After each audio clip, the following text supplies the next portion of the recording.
the Joint Appropriations Committee. As we left, I wanted some.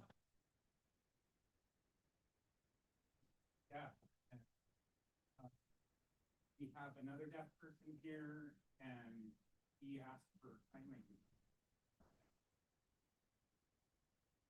Mr. Chairman, Tamara Rivley here with the Legislative Service Office. The sign language interpreters are scheduled to arrive at 1:30, both in person and on Zoom. Thank you very much. Yeah, let me. My fault. We will not be dealing with that issue, at least for probably close to another hour. But when we get to the issue of the State Commission for the Blind, for the Deaf and Blind, we will have interpreters here. So, correct.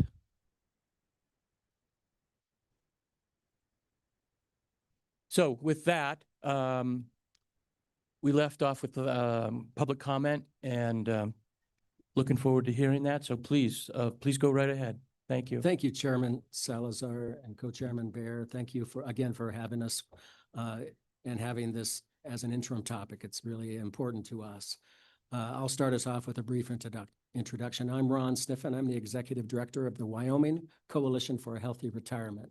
Our member organizations represent nearly 70,000 current state employees as well as retirees.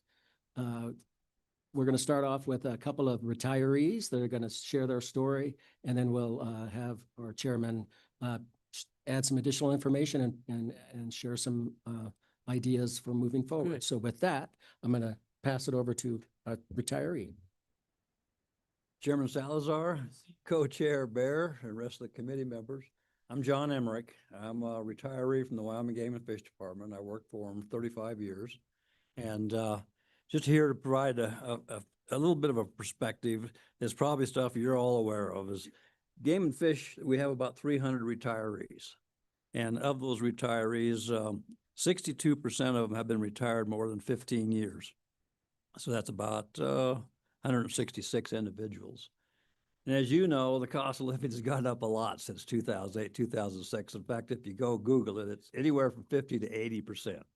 It's gone up. Food especially, and of course housing. Housing isn't a big factor for retirees so much, but their house insurance is. And if you just take a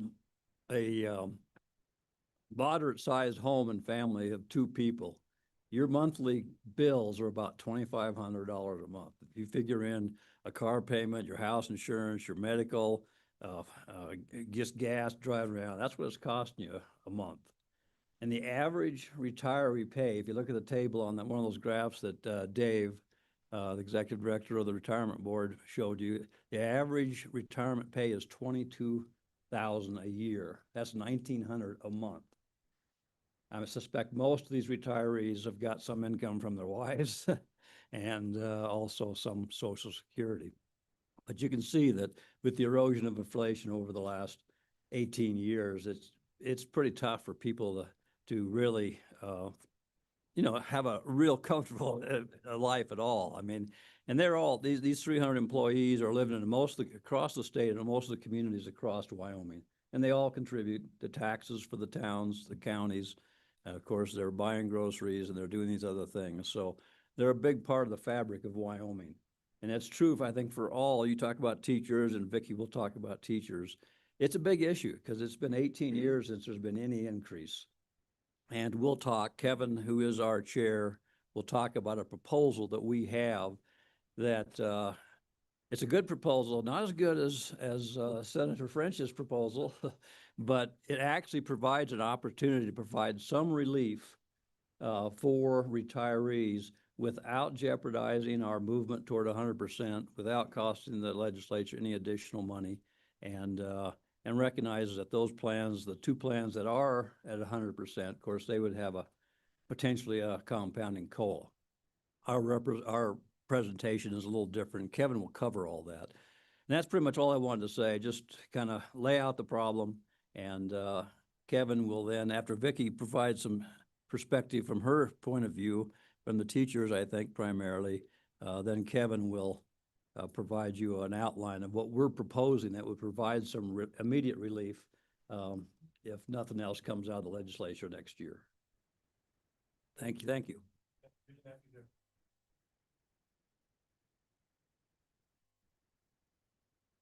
Hello. Hello, good afternoon, Chairman Salazar and Bear and rest of the committee. I am Vicki Swenson and I am a retired educator. I just tell you, I started my teaching career over 50 years ago in Moorcroft. I moved from Minneapolis, was an interesting change, but absolutely loved it. And then in a few years, my family moved to Fremont County where I taught in Shoshone.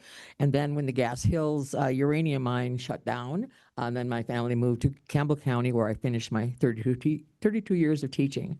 And I come before you today to share my concern for the lack of any benefits increase for the 38,000 retired public workers. And as you know, the last one was in 2008. This has, of course, impacted retirees' purchasing ability, whether it is a needed vehicle or accessible home or food or even medicine. And I, on a personal note, the loss of 40% of my buying power over these years has caused me not to be able to buy the one-level home that I had expected to own by now for my safety. I can't afford to add a mortgage now to my budget. And I also have not been able to make the home improvements that I would have liked to and should have made, and have made only the minimum kind of maintenance to my 45-year-old home. And this, of course, it connects to the economy.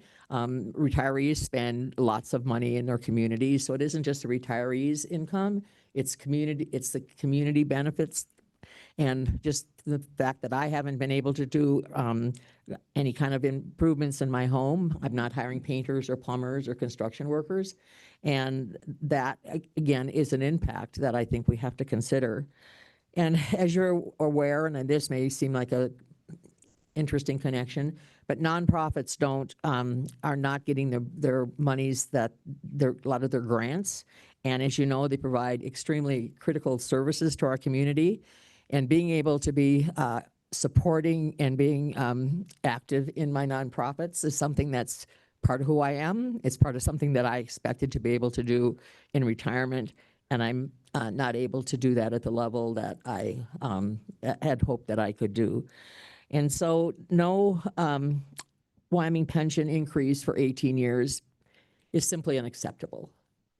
It's something that isn't happening across the nation, and the fact that it's happening in Wyoming really has distressed me and many other people. And I see that most of our retirees stay in Wyoming. People think, oh, they leave and take the money, but that's not true. Most retirees stay here. So the lack of us getting benefits increases and increase impacts us personally and our communities. And I just want you to know that the Wyoming Coalition of Healthy Retirement has been focused on this for many years, and we've tried to change that. And so I'm so pleased that you're hearing us now, giving us the opportunity to be able to express some ideas that we have. And and Kevin is going to tell you about our plan that would give benefits increase to our retirees, but wouldn't impact the corpus. So I'd like to thank you in advance for giving it your sincere consideration. Thank you.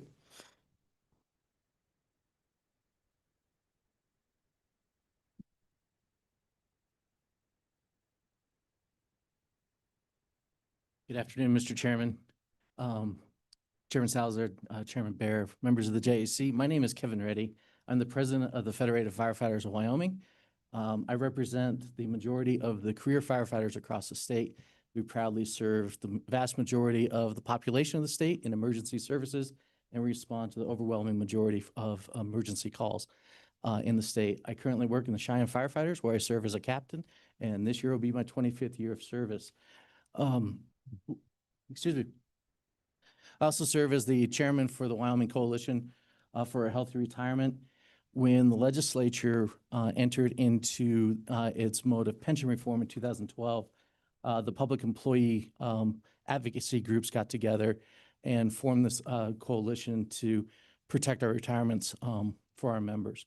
From a firefighter and law enforcement standpoint, most of our Class 1 cities employ law enforcement officers and firefighters that are not in the Social Security system.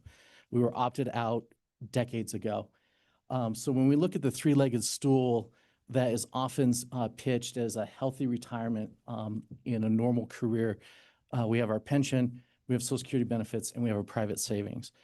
For police and fire, the Social Security benefit isn't there because for our 20 to 30-year careers, we are not contributing into the Social Security. We had a major win a couple of years ago in that we repealed the WEP GPO, which wrongfully penalized Wyoming's law enforcement and firefighters' Social Security benefits by 40%.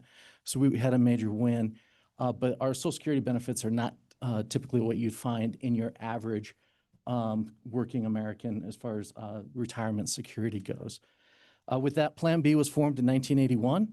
It was part of the reprehension reform as Plan A was found to be underfunded. And when the last COLA was issued in 2006, that was the first year that Plan B firefighters were eligible to retire with a full career.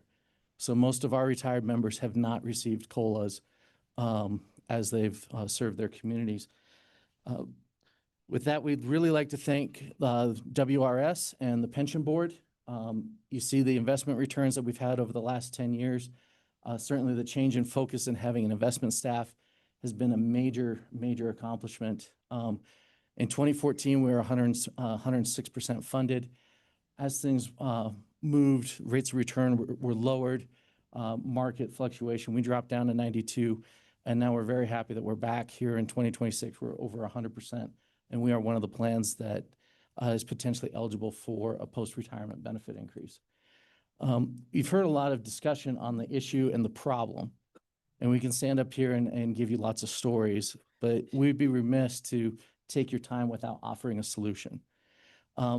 That said, we're not investment professionals. We're not pension fund professionals, but we'd like you to consider an idea similar to a stock dividend.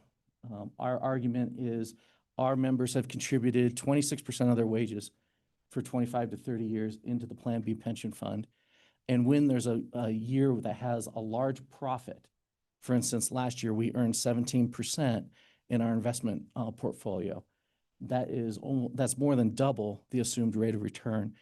Could we take a small chunk of that profit and reward the retirees with a post-retirement benefit increase? So the plan's pretty simple. It's based on rates of return. First and foremost, the priority of the coalition is that we maintain the path towards 100% funding or maintain the 100% funding for the funds that have reached that. So any of this profit sharing doesn't occur unless the fund achieves its assumed rate of return, which currently is 6.8%. The first part of our proposal is a 1% increase. If the funds achieve a 1% increase, which is approximately $130 million, we would like to see a 1% benefit paid to the retirees. If the funds were over 100%, it would be a compounding benefit, a COLA. And if the plans are funded between 80 and 100%, it would be a 13th check. When we look at the overall numbers provided by WRS, if every retiree in the plan got a 13th check at 1%, it's approximately $8 million. That leaves plenty of money out of that $130 million that was made on the 1% to keep growing the corpus and getting these funds moving towards 100%. If every member in the plan received the compounding COLA, it's $80 million. We're still putting money towards climbing the mountain, as Director Swindell mentioned, getting us towards the 100%.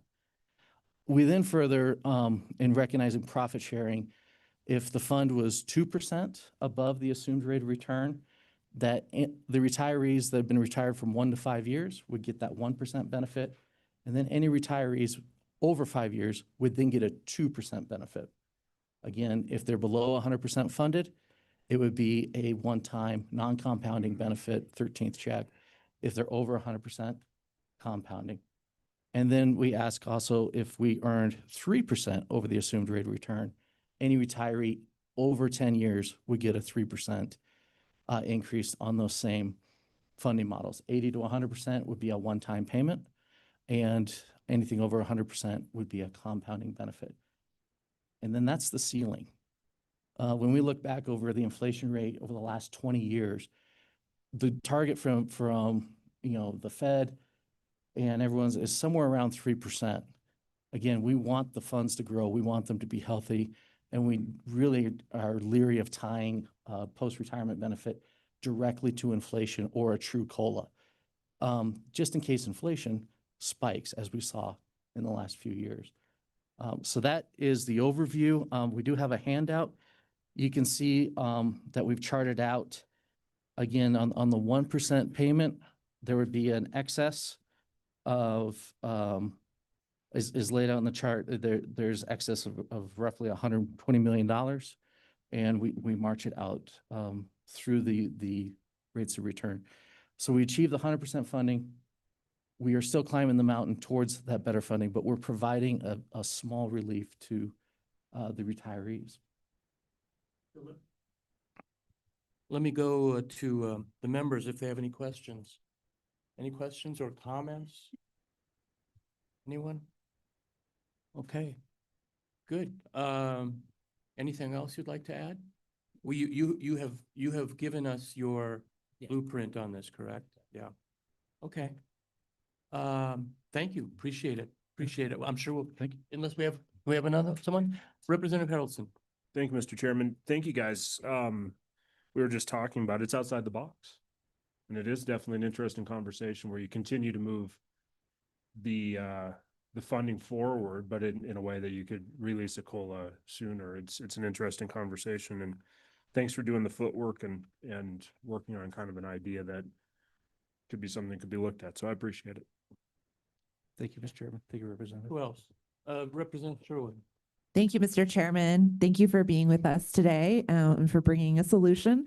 It's always great to see. I'm wondering if we can do some more math and maybe take your model and work with Director Swindell and look at these scenarios at 1%, 2%, 3% and how they would impact just looking at those plans the next 20, 25 years and maybe what some of those scenarios would look like.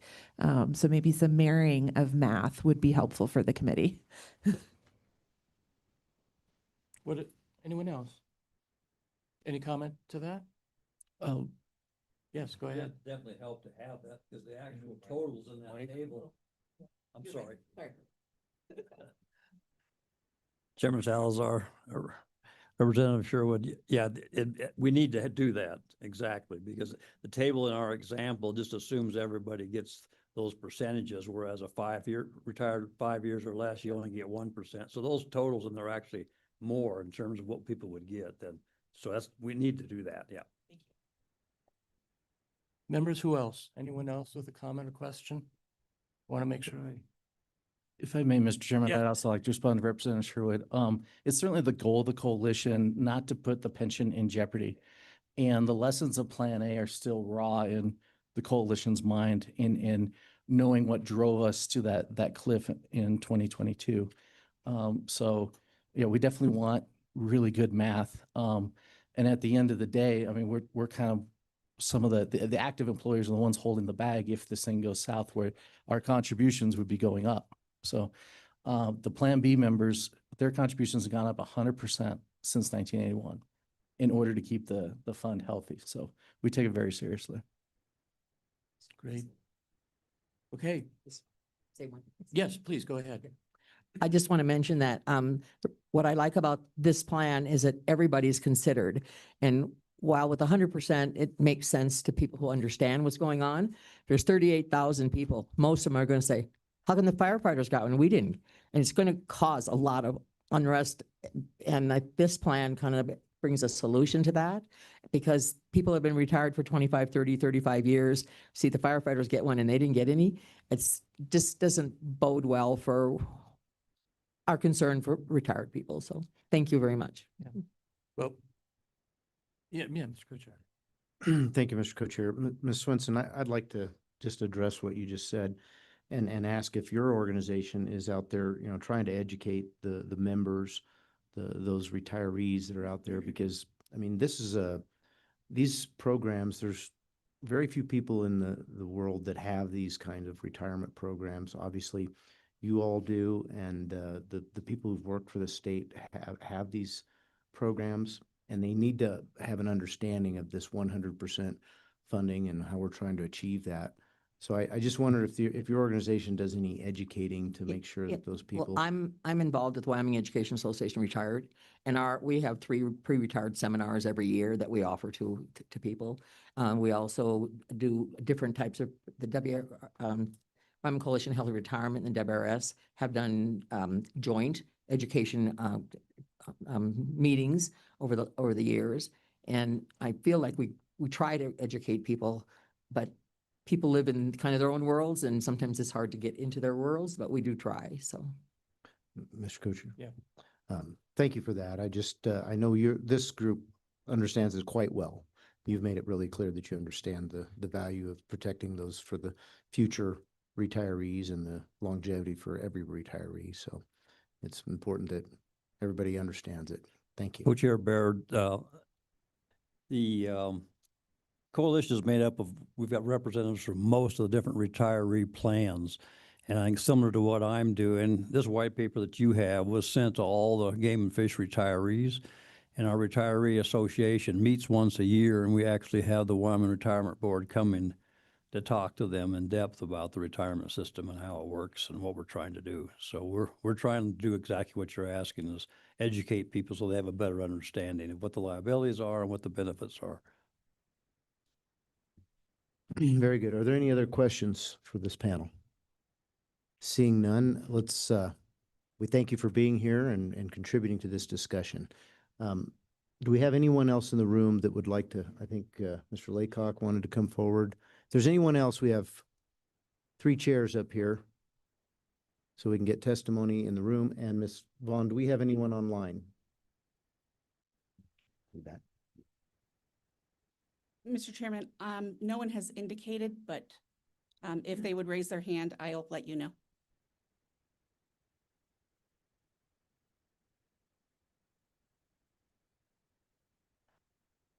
Yes, sir.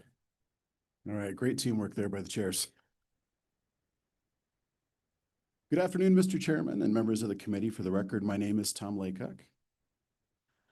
The Associate State Director for AARP Wyoming. AARP is a membership organization for people age 50 and over. And as you can probably imagine, we have a number of retirees who are also public employees and state retirees.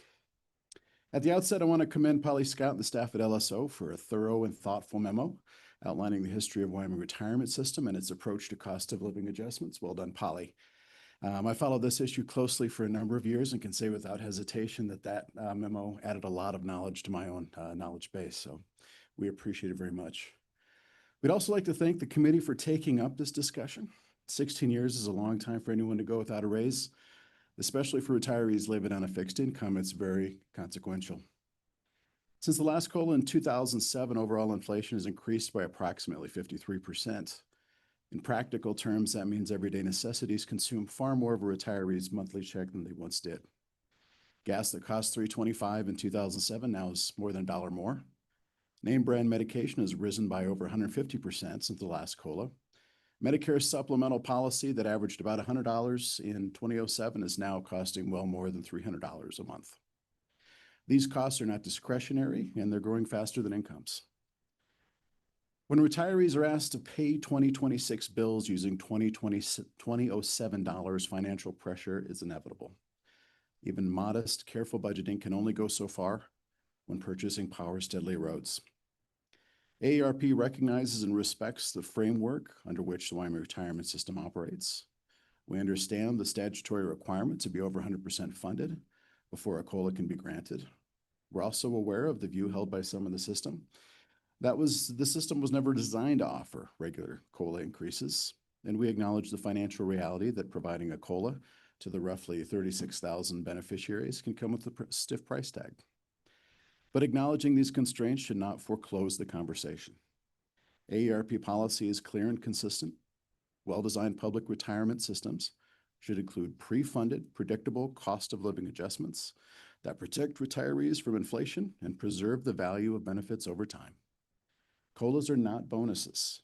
They're a mechanism to maintain purchasing power and offer financial stability for people who no longer have the ability to offset rising costs through additional work. The inflationary pressures retirees have faced since 2007 are real, documented, and cumulative. We respectfully urge the committee to continue exploring options that recognize those pressures and offer retirees a reasonable path forward. Even the prospect of progress, a signal that the body understands the challenge and is committed to addressing it, would provide reassurance to the thousands of Wyoming retirees who have waited many years for relief. With that said, we appreciate the committee's time and consideration. We look forward to being a constructive partner as the conversation continues. Thank you. Any questions? Well, thank you so much. Appreciate that. And as you know, this is a priority for this committee. So we look forward this summer to having the continuation of this conversation. So thanks. Anyone else who would like to testify on this particular subject? Okay. Well, thank you very much. I think next what we'd like to do is bring in the Director of the Department of Health, Director Johansson, to give us an update with regard to the Rural Health Initiative and where we're at on that. And Director, appreciate you and your staff being here today. Good afternoon, Mr. Chairman, Co-Chairman Bear, members of the committee. Stefan Johansson, I'm the Director for the Wyoming Department of Health. Just real quickly on an update on our Rural Health Transformation Program. By way of background, this opportunity came out of the Big Beautiful Bill Act, or H.R. 1, last summer. Guidance was issued in mid-September, and all states who wanted to apply were directed to do so by November 5th.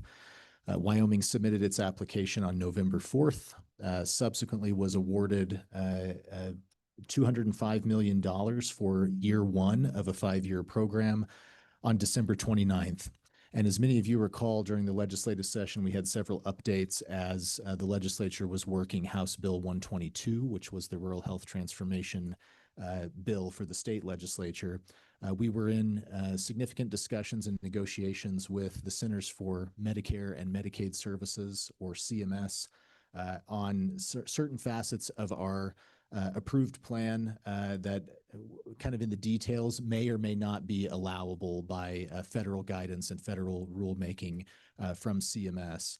So after several briefings with this body, with others in the legislature, really centering around two fundamental issues. One, with the financing Wyoming proposed, the financing vehicle Wyoming proposed for its Rural Health Transformation Program. But secondly, and maybe more importantly, the amount of dollars in that award that we had proposed jointly with the legislature to directly fund our smallest rural frontier critical access hospitals and our rural and frontier EMS agencies in exchange for smart conservative reforms, business model changes, all in the hopes of sustaining those services in our rural communities. That amount of investment that Wyoming was proposing to make raised questions at the federal level if we were exceeding certain caps that they had put on what they call provider payments in the guidance and FAQs that CMS had issued in the fall.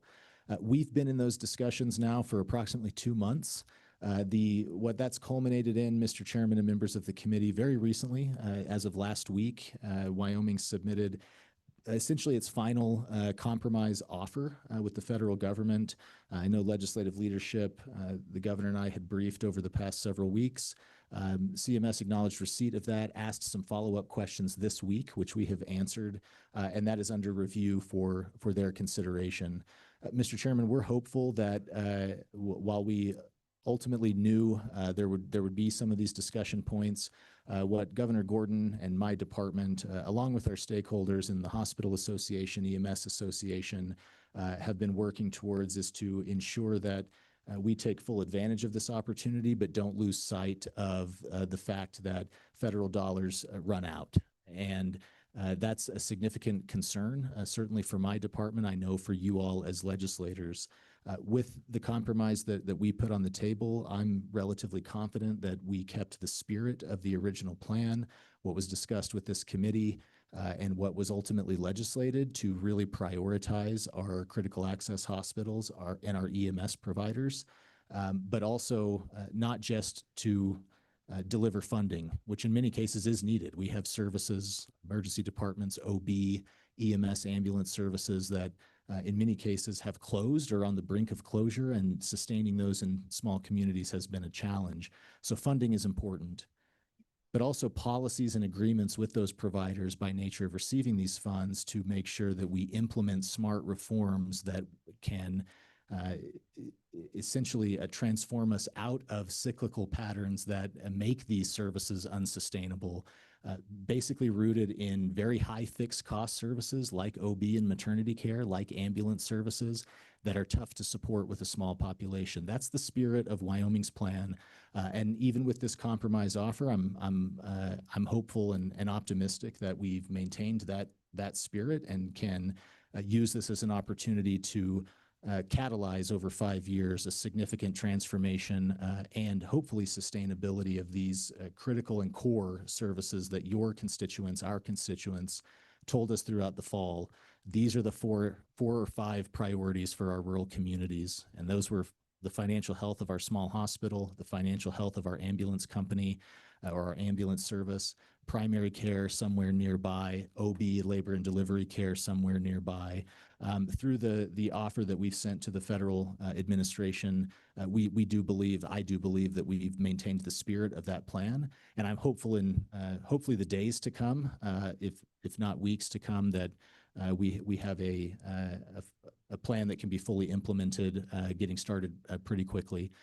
Mr. Chairman, I'll close by thanking the various legislators as well as our provider associations who have worked with us, been very patient. This is complicated stuff, but at the same time, I think we've all been rowing in a similar direction in trying to use these funds in a smart and appropriate way for Wyoming, recognizing that in a state like ours, the needs are very different than in other states or even other communities. So the need for the newest and greatest technology, the need for consultants and assistance that we procure from out of state to come tell us what we already know is less in Wyoming than it might be in other places. So I feel like we have a sweet spot, a bit of a compromise that's on the table right now. The ball is in CMS's court, and also appreciate their dedication to Wyoming and the productive dialogue that we've had over the past couple of months. With that, Mr. Chairman, happy to answer any questions that the committee has. So I gather we're going to have quite a few questions, actually. Let me just start out then. So CMS is we're still waiting to hear from CMS. And I guess, as you are well aware of, the major concern that most of us had was making sure we didn't have some unfunded mandate where 5 years from now, when the federal money dries up, we're stuck with the bill. So overall, that has been taken care of with your proposal to them. Mr. Chairman, it's a great question. Yes and no. I want to be very clear here that with what was in House Bill 122, the innovation that Wyoming came up with the rural health transformation perpetuity, that quite frankly may not be allowable at the federal level with interpretation of certain guidelines that we pushed back on respectfully. But if that's not allowable, then that financing mechanism that essentially invested or spent smaller amounts year after year in favor of longer term benefits, if that's off the table, essentially with our hospital programming in the Rural Health Transformation Plan, the EMS funding, and the workforce funding that were perpetuity funded, essentially for the 5-year period of this program, we would be scaling those investments up. What we would maintain are the agreements with those providers for that long-term transformation. But as you mentioned, when those dollars run out, there is a policy question on the back end of that of how does that continue? Mr. Chairman, to be abundantly clear, as your Department of Health Director, We would certainly not plan to come to this body or the legislature 5 years from now to replace the federal funding that is potentially given to Wyoming. But I should be clear, there needs to be, in this type of compromise, policy discourse between the executive branch and the legislative branch during the program, during the 5-year grant period, of what should be maintained and what's necessary after the federal funds would end. Without that perpetuity vehicle, those questions become front and center for policymakers. We want to be transparent about that, of what that could look like if we were successful in transforming OB care, critical access hospital financing, EMS financing. I think there could be incredible benefits to the state. But that doesn't mean that in 2032 or 2033, there aren't significant decisions for the state on what to maintain. Again, I don't believe that's replacing the federal funds that would dry up because you could see major efficiencies, economies of scale that happen over a 5-year period of time where additional investment might not be necessary. But I would be misleading you if I said there's absolutely no chance that any policy decisions would hit your desk as a legislature in a temporary time-limited federal grant program. And you can understand why the legislature needs to be very cautious about, because who we're dealing with today obviously may not be who we're dealing with 5 years from now. So with that, questions? Senator? Okay. Anyone else? Mr. Co-Chair? Thank you, Mr. Co-Chair. Director, thank you for being here today. And I wanted a little bit of clarification on what is considered a provider payment, because in some of our conversations, we've talked about things that I wouldn't consider a provider payment. And I'd like to just confirm that you're getting this from the definitions from the federal government, because when I talk to both the Trump administration and our Congresswoman's office, they're not familiar with kind of the conversations you and I have had about this. So this is specifically the 15% that's allowed for those provider payments. And we had conversations where things like converting a hospital to a clinic over to a critical access facility, which would take some sort of capital investment to make those conversions, a new roof on a current critical access hospital or hospital, or an AC system. You know, those are things that maybe the payment has to go through the provider because they own the property. But is that what the federal government is considering a provider payment, or can that be sloughed over to the 85% portion? Mr. Chairman, Co-Chairman Bear, it's a great question. You hit the nail on the head. It's one of the pivotal points of our discussions with CMS. And at risk of sounding overly bureaucratic, it's really about categorization with allowable uses that were already in the guidance that we designed our plan around. But to your point, to give you a broad definition of a traditional provider payment, it's plain language, exactly how it sounds. With these funds, the state would be using them to pay for services. And to give you an example, a service that might not exist in a community or a hospital or a facility that we would want to use these funds to turn on. We didn't design a lot of that into our RHTP plan, but that's essentially what I think the federal administration, CMS, would consider a provider payment. And fair enough, that always has been since September, capped at 15% of a state's total award in the guidance. As you all know from both the bill and our discussions over the fall and going into the session, much of what we had proposed to deliver in funding to our critical access hospitals and EMS providers, we designed around other elements that were not provider payments, essentially paying for behavior or infrastructure. So give you an example. For an EMS provider, let's say there's 3 in a certain geographic area. In the current system, they would be prohibited from getting a better reimbursement model from Medicare. Again, we don't run Medicare, but Medicare reimbursement rates for EMS, if you operate out of a critical access hospital and you're the only provider within a certain radius, you get a better reimbursement model. We had proposed as an example to incentivize EMS providers to partner to develop MOUs to regionalize essentially. So we would be using that as an incentive payment to pay for an appropriate behavior, essentially a conservative reform to do it smarter. Initially in late January going into February, those were some of the questions from CMS. Is this a provider payment? We argued no, this is in another category called appropriate care availability, which is in the guidance, or right sizing. And I think through our discussions over the past 2 months, we've made a lot of progress with showing that we're not buying stuff.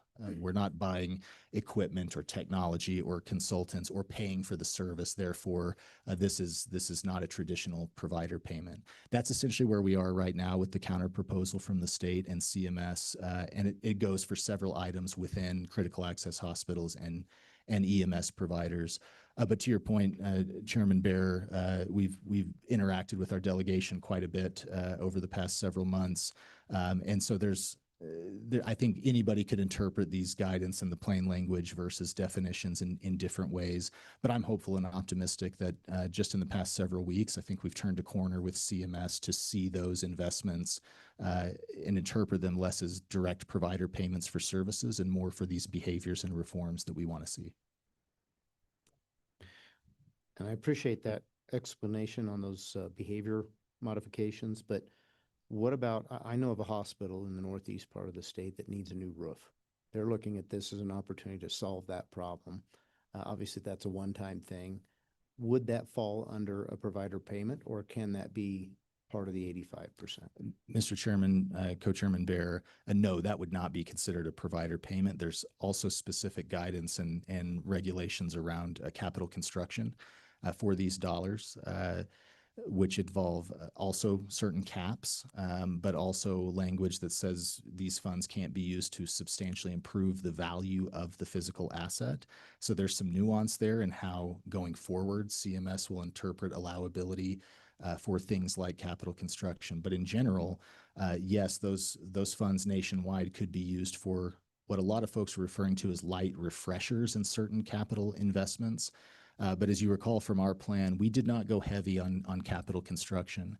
With what we proposed for revenue coming into our small hospitals and EMS providers for the reforms that I just mentioned, that in theory would free up other revenue or elements of their balance sheet to invest in things like a new roof or an HVAC system, while we didn't propose it directly to be a capital construction pot of funding. Thank you for that. You and I had a conversation in a meeting that we had in Cheyenne where I discussed a facility here on the southwest part of the state that is looking at converting to a critical access hospital. What category would that fall into, where you're making capital investments, but you're changing beds from whatever that facility is now to a critical access hospital? Mr. Chairman, two things there. So we do have an element of our proposal and our compromise proposal that was a one-time grant for what we call swing bed conversion. Certain hospitals that can operate swing beds, meaning you have a hospital inpatient and long-term care is necessary, so you can swing that bed to long-term care for kind of a transition period. And there's a relatively sustainable financial model from Medicare and Medicaid already behind that. So we do have that element in there. For our critical access hospital initiatives in this plan, should they choose to participate, and this is all voluntary, not compulsory from the state, then participating in, again, some of the behaviors that I mentioned can include what we're calling startup cost for those types of conversions. So if you don't have currently trauma and stroke imaging capability, for example, and want to bring that online, we could start that up on a one-time basis. Same thing for OB or labor and delivery. We know there's 5 or 6 locations in the last 5 or 10 years in Wyoming that have shuttered or turned off their OB and labor and delivery services. We could provide one-time startup costs for things like staffing or locum tenens, or even some capital investments, light capital investments, to bring that type of service back on. So those are the two kind of categories where I think those the elements that you mentioned could definitely play into our implementation. And the final thing I'll mention, Chairman Bear, is I want to be clear that if if we get to approval on the federal level and begin implementation of this program, especially with our hospitals and our EMS providers, but other providers and associations as well, the same way we designed our application with public input, with provider input, we intend to design our procurements and request for applications and the requirements within those in a similar way with those association and provider input as well. We're not trying to be top down from Cheyenne, that we know all of the answers with how those various elements operate. Thank you, Mr. Co-Chairman. This just came to mind, and so this is a little bit out of left field.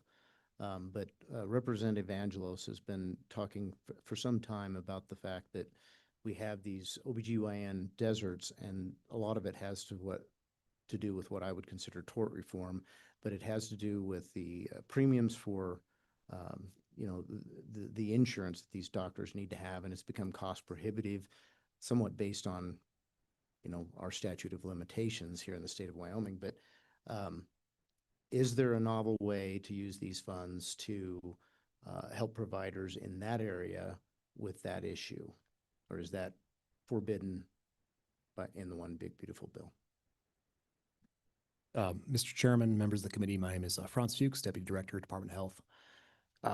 Mr. Chairman, in some ways, our application we tried to address the malpractice aspect of things. It was through this sort of primary care expansion of looking at the federally qualified health centers.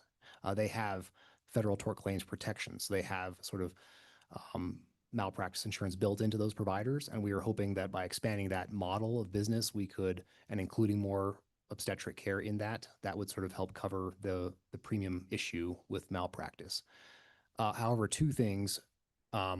We've suggested a couple other novel ideas of trying to use the money as an investment vehicle, and it's not gone anywhere with CMS. And second, things that are not already in the original application are also not things that CMS would entertain. So something completely out of left field would probably be a non-starter just based on that. But with the original application did have that aspect to it, and to the extent that FQHCs could accommodate obstetric care, I think that would make a dent in that particular area as far as malpractice goes. And Mr. Fuchs, is that still intact, or has CMS denied that particular measure? Mr. Chairman, yes, CMS has had some concerns. Part of that expansion of primary care was involving mergers and consolidations of existing practices, and CMS has indicated they're averse to some of that. But I think we can figure that it's still intact. It's still part of the application, not a big sticking point with them so far. So we would intend that to go forward.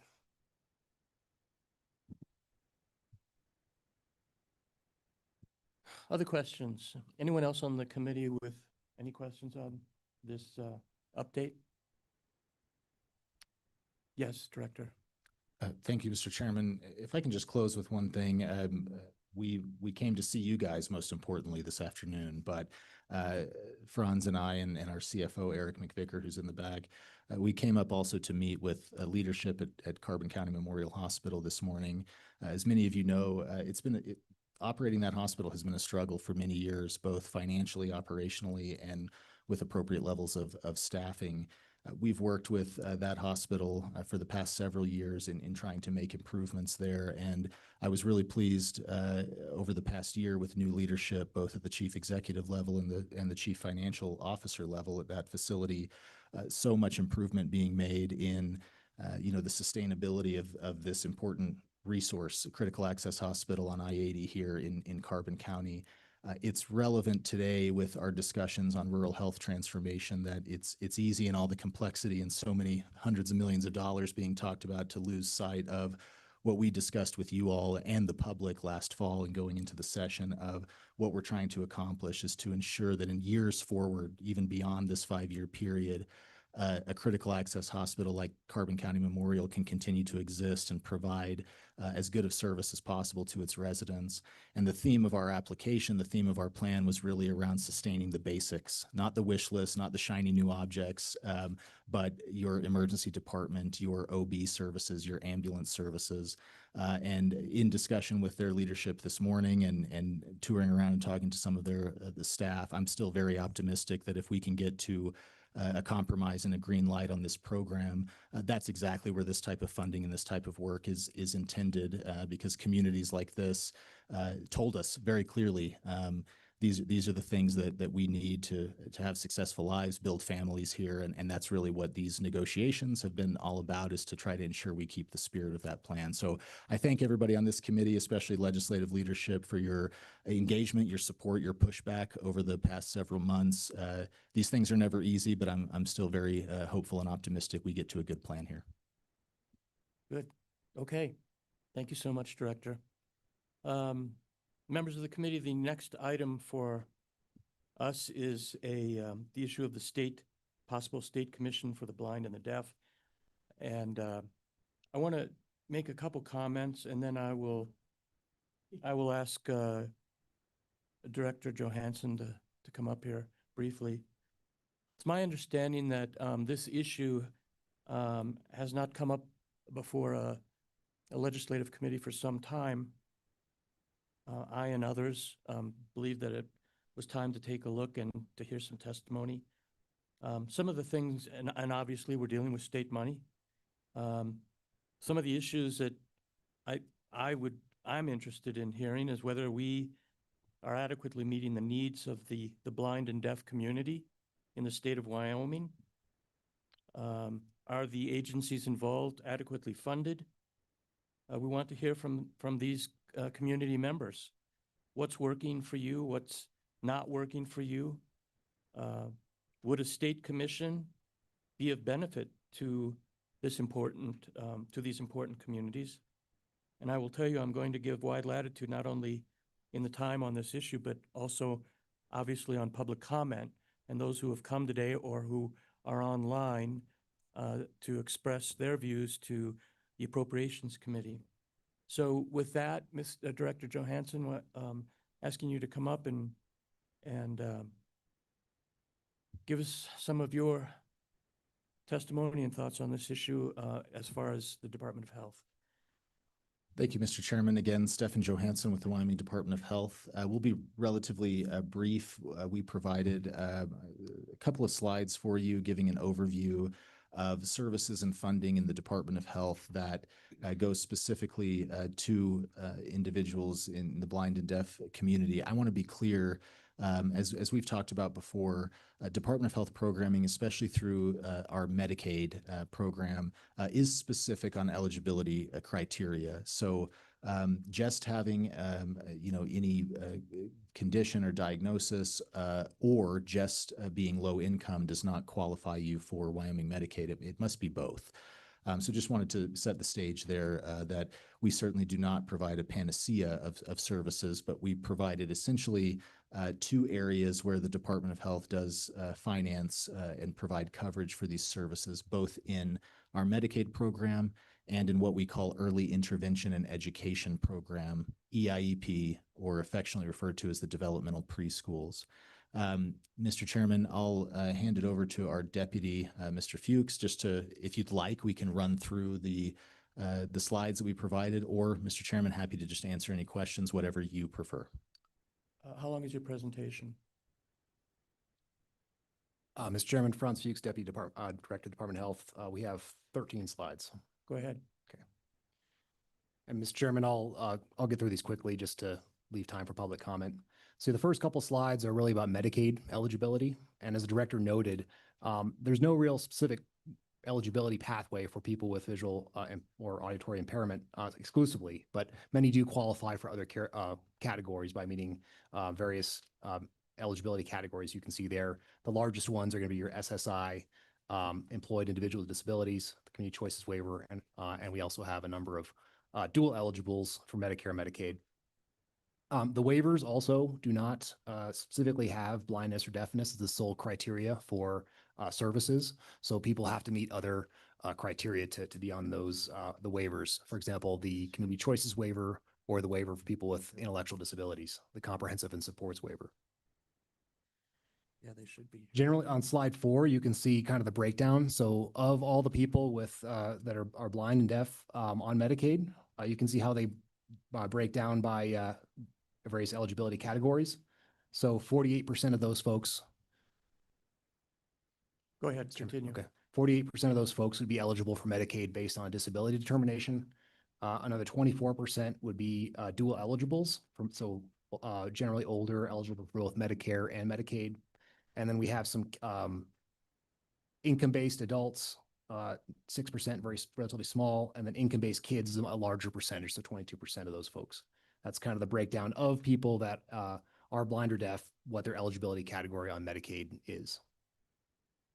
Medicaid coverage is fairly expansive. So slide 5, these are the various services that are covered regarding hearing loss and the covered services related to vision loss. So this is fairly comprehensive for children in particular. Where we do not have certain coverage is more on the adult side. So for example, with prescriptions and refractive eye exams. You don't have to rush. Okay. That is mostly for kids. The adult services are fairly limited there. Slide 6 covers how many folks are enrolled and the costs. So when we look at the category of legally blind, only legally blind, we have 90 members at a cost of $3.7 million in fiscal year 25. So that's 1 year of medical and long-term care costs. Legally deaf category is much larger, 1,152. Total costs were 31.5 million. So this is both medical and long-term care. So it's not just medical services. Yes, Mr. Co-Chair. Thank you, Mr. Co-Chair. Mr. Fuchs, are these just Medicaid, or is there state matching funds in these dollars that you're showing here? Mr. Chairman, Mr. Co-Chair Bear, these are all Medicaid funds, so it's 50% general fund, 50% federal fund. And then for both folks that are both deaf and blind, 19 individuals at a cost of $874,000. So all in all, you can see the total at the bottom. That's just some facts and figures about the Medicaid expenses for this particular population. In addition to Medicaid, so there's a bit of a segue on slide 7. Very recently, a new statute was created during the 2024 budget session that appropriated $90,000 general fund for the adult hearing aid program. This is new. Program was authorized in statute. It's become operational last year, and we had the first claim submitted in January of this year. So it's been a bit of a ramp. You can see the overview on slides 8. To date, and again, this is less than 1 year of operation, so we're still receiving claims. We're still processing eligibility. You can see the number of applications, the number of claims paid and received thus far, relatively small. We do expect all the funds to be used by the end of the year. Mr. Chairman, let me pause there, see if there's any questions on the Medicaid or hearing aid program.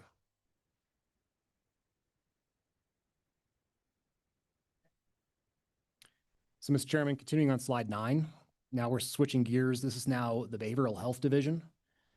So this is not Medicaid, but on this slide here, the 14 child development centers around the state do provide early intervention and education services for children with hearing and visual impairments. We have 2 that are contracted to ensure the screening and hearing services are available. And we do collaborate with the Department of Ed to make sure that those kids are connected with those outreach services at the bottom. With regard to the child development issue, do you feel that they are those needs are being met adequately with the funding that's being provided? Mr. Chairman, I do believe so, particularly in light of the external cost adjustment that the legislature just passed in this budget session. Okay. So that certainly brought them up to what we assess as being cost. And clearly you would tell the legislature if you felt not.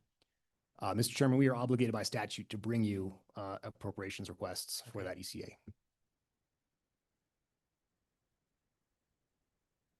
Mr. Chairman, continuing to slide 10, this is the EDI, or Early Hearing Detection Intervention program. Relatively small here, 340,000 state and federal funds.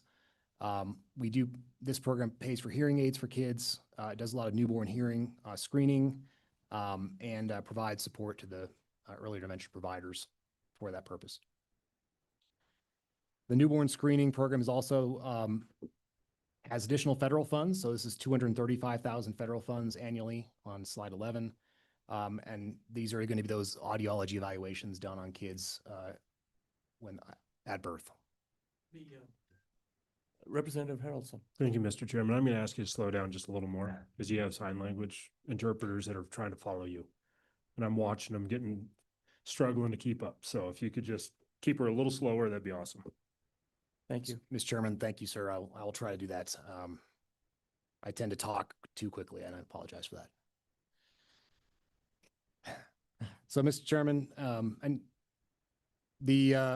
we have a couple other slides, last two slides here, 12 and 13, talk about some additional funding sources. So we have a trust and agency account around $300,000. That's other funds because it is trust and agency.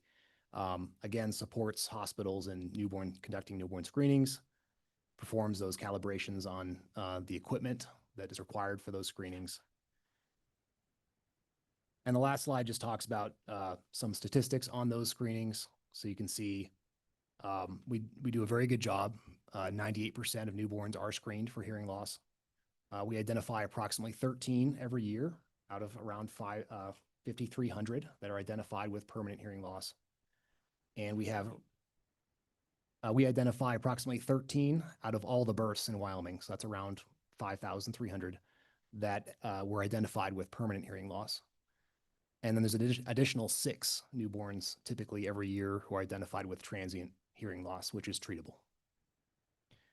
And Mr. Chairman, with apologies for the speed I went through that, happy to entertain any questions on the services we provide. Any questions from the committee? Representative Harrelson. Thank you, Mr. Chairman, and thank you guys for bringing this forward and having this conversation. It feels a little deja vu as we're talking about the list and the DD waiver and all of that. I'm going to ask 2 questions. One is you talked about that 13 and that 6. So that 13, and you're saying permanent hearing loss. Are we talking complete permanent hearing loss? So in other words, legally deaf. 13 legally deaf born every year in the state of Wyoming. Okay.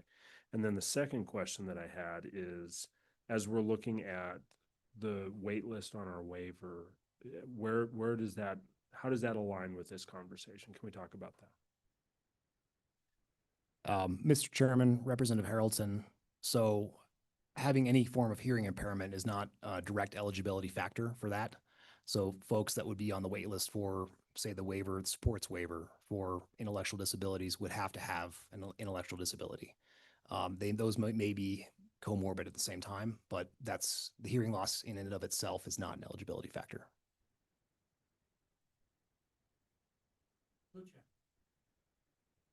Thank you, Mr. Co-Chairman. If you could just share with us, other commissions that you work with in the Department of Health. This body is looking at creating a new commission that's going to address, 0.2% of our total population. I'd like to know, what are some other commissions that you work with, and what is the size of the population within the Department of Health? I know this is 2% of our total population that are affected with this. These issues, but it's probably a larger percentage of those people that fall under the Department of Health's purview on a day-to-day basis. Mr. Chairman, Co-Chairman Bear, it's a really good question, and the frustrating answer is that it's a mixed bag with various commissions that interact with Department of Health, boards, commissions, special groups, et cetera.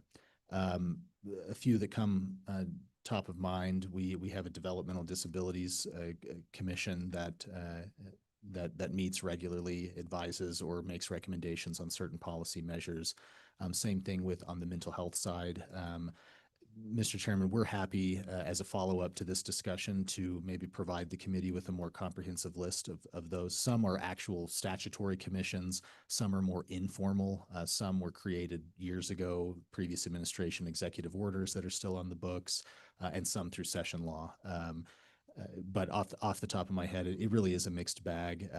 I think what I would say with any sort of commission that's authorized by the legislature, the value or the benefit of it is generally in recommendations on two fronts. One is as executive branch agencies prepare budget requests, to have an opportunity to make recommendations to the agency with certain feedback mechanisms, public meetings, those types of things that can advise on where we should be either requesting funds or modifying funding. And the second would certainly be in more broader authorization for programming or coverage, which also has a budget implication generally, but could also be statutory or through rule of certain things that may be recommended to cover new services, equipment, those types of things. And again, it's peppered throughout and interacting with the department, different types of boards, commissions, and special groups, but we're happy to prepare a more comprehensive list. Thank you, Mr. Co-Chairman. Just from your perspective, I think DD waiver is a good example. I wish I could remember from last summer, what percentage of the overall population and or the population that you serve in your department. But it's got to be small as well. And do you see that there's a value in these commissions in representing these very small populations where, they need to be heard? Mr. Chairman, I do. And I think it's difficult not to say that regardless of the size of the population, that the Department of Health's mission is to, not to get bureaucratic, but promote, protect, and enhance health of all Wyoming residents. So regardless of the burden of a certain condition or diagnosis or what that might be, I think that voice is always beneficial when policymakers on the legislative side or the executive branch side are making decisions. I think what is always telling to me is when these discussions happen, I like to reflect on my own department's operations of how well are we soliciting feedback from our various communities, given the breadth of clientele that we serve, the scope of our mission is quite large. So whether through formal or informal mechanisms, if a commission is or is not established, I think we can always do better interacting with the individuals across our communities that we serve. We're certainly not perfect in that regard, but simple answer is absolutely. I think there's value in that feedback mechanism, but it's worth being clear that generally speaking, when the legislature sets up commissions, that's not a voting entity or a lawmaking entity. So it's good to be clear with the public that that's about having a voice to make recommendations, which I know the past several legislatures have been very passionate about public input, public engagement, and public comment. So again, I think similar reflection on how are we best serving and hearing those voices can be done through quite a few different mechanisms. Other questions? Mr. Chairman, if I might just Yeah, add, please. So our interpreters and folks behind me understand, I also have a very difficult time following the speed of my deputy director here. He's a smart guy, so please don't feel bad at the pace in which we present information. We'll also reflect on that because we like to talk fast and we like to throw a lot of information out, but point very well taken. Okay. Last chance for questions from this Department of Health. Director, thank you so much for coming. Appreciate it. Thank you. I think we have the Department of Workforce Services here. Come on up. Welcome. Thank you for coming.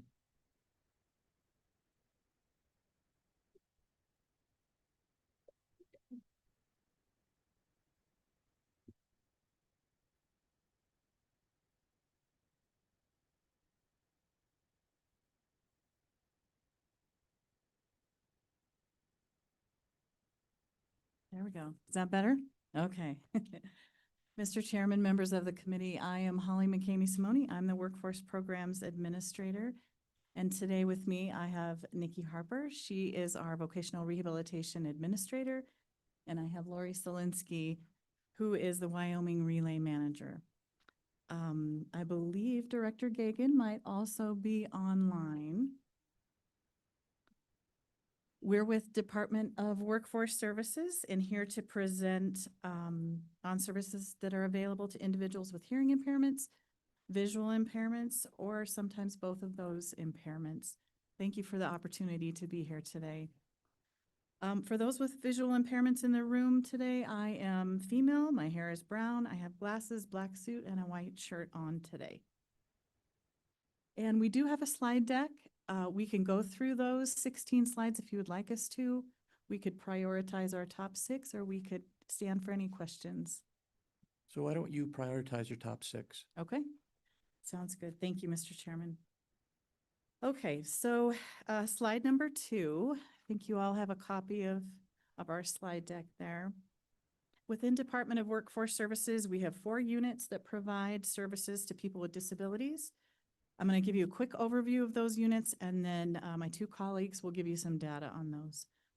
Voc Rehab provides individualized services for people with disabilities to obtain, maintain, and advance employment, and there is an eligibility criteria for that program.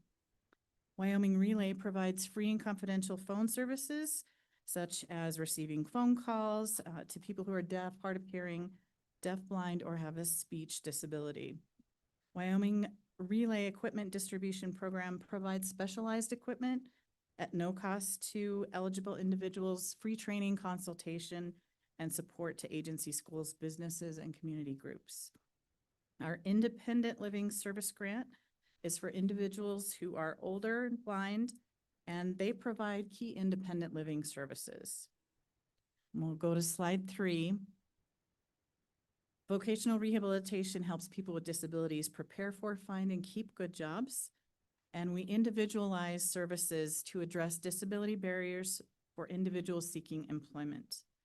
The funding source for Division of Vocational Rehabilitation is 78% federal grant and 22% state match. You can see our expenditures on this slide for federal year 25. They're related to individuals with low vision, those who are deaf, blind, deafblind, or hard of hearing. Each of those services is tied to a person who wants to work, but may need help with one specific barrier to be removed and support them with employment. And I will turn it over to Nikki Harper for slide 4. Good afternoon, Chairman Salazar, Chairman Bear, members of the committee. I'm Nikki Harper. I'm the administrator for the Vocational Rehabilitation Program. And for individuals here with a visual impairment, I am an Asian. I have black hair, I think, with a lot of gray coming in. And I am wearing a pink, baby pink blazer. I will go over slide 4 really quickly and share some highlights of the participants we have served over the last 2 years. So as Holly mentioned, vocational rehabilitation individualizes services based on the need of the participant. Over the last 2 program years, we served 7,579 participants. And of those participants, 216 identified with a hearing impairment as a primary disability, and 70 identified with deafness, 61 identified with a visual impairment, and 27 identified with blindness. And we had 5 individuals who identified as utilizing American Sign Language as their primary method of communication. So that's just a quick overview of the numbers that we have, and I will turn it over to Laurie to share a little bit about the relay program. Good afternoon, Chairman Salazar, Chairman Bear, and members of the committee. Am I good? Again, for those participants with visual impairments, I am a white woman with brown, gray, shoulder-length hair, glasses, and a blue suit. And I'm going to combine the Wyoming Relay equipment distribution slides together and just hit on a few of the high points. So Wyoming Relay provides telephone access for individuals with hearing loss and speech disabilities. We also have an equipment distribution program that's part of that. And we provide extensive outreach, education, information, and referral. To be eligible to utilize relay service or the equipment distribution, there is no age limit. We serve all ages. On the equipment side, eligibility, you have to be a citizen of Wyoming, have a hearing loss or speech disability. We do have financial guidelines. They're 400% of the federal poverty level For individuals over that 400%, we do a cost share. So they pay half of the cost and it's capped at $500. So they wouldn't pay more than $500 for equipment. Our outreach services, we do events all over the state. In federal fiscal year 25, we did 63 events in 22 communities. We contract with 2 deaf individuals that are educational consultants and provide presentations alongside with us. And we've also we worked with the Registry of Interpreters for the Deaf a number of years ago and developed an interpreter list that oftentimes members of the public, other agencies call and ask us for that list. We have a form that the interpreters fill out that want to be on that list, and they submit credentials and we verify those. We list whether they are nationally certified and their level of certification. And then the interpreters can choose how much we list. They can negotiate their own pay rate with individual businesses or other entities. And then there's a pay rate set for services with us. One of the things I wanted to point out with both the relay service and equipment. So the relay service, there's a lot of different subtypes, and with technology, it's moving to more and more internet-based services, and those are under the federal jurisdiction. And so the state of Wyoming does not provide internet-based relay, but they are available, and we provide education and we provide equipment on those services. And so in the last couple years, more and more of the equipment that we have distributed has been wireless or internet-based. And then another final point I wanted to mention related to who we serve, about 60% of the individuals we serve through the equipment program are 65 plus. Hearing loss increases with age, and then noise exposure. And in Wyoming, a number of our occupations cause hearing loss. And so who we are seeing primarily, or to a larger extent, are individuals hard of hearing, lost their hearing later in life. But again, we serve all hearing loss levels, all ages. And I think that is it. Any questions on the relay? So any questions from the committee? Let me ask you, so far, given the number of customers that you serve, are you adequately funded? Are you finding that you're being overrun, or are you at a good level? Or tell me where you're at with regard to that. Mr. Chairman, thanks for the question. Each program that we're talking about has a little bit different funding streams. So for vocational rehabilitation, we have a federal grant that we match with that state, 22% state match. Right now, I think that is fairly sufficient, but at times there has been a greater need to serve more people. And the surrounding states around us are going into order of selection, which means they only serve the most significantly disabled. Do you want to add anything to that? Thank you, Holly. Mr. Chairman, as Holly said, different programs are funded differently. So, and I was going to touch a little bit on some of the gaps and the challenges a little bit just here in a minute. So I'll speak to that. And in terms of vocational rehabilitation, you know, we don't typically like to come to the table to ask legislature for funds. We always want to try to manage with what we have, but with how times are, you might be seeing us. The cost of everything is increasing. The cost of services are increasing. Participant numbers are increasing.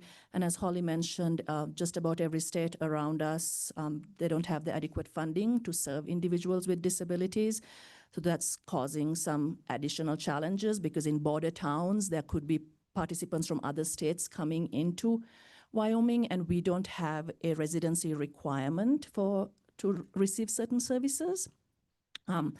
So we never want to say, we don't want funding. If you are available to provide funding, we will. So, yeah, so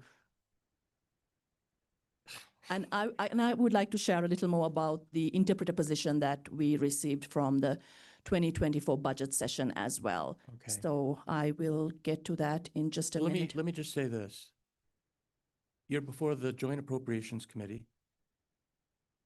This is a unique opportunity.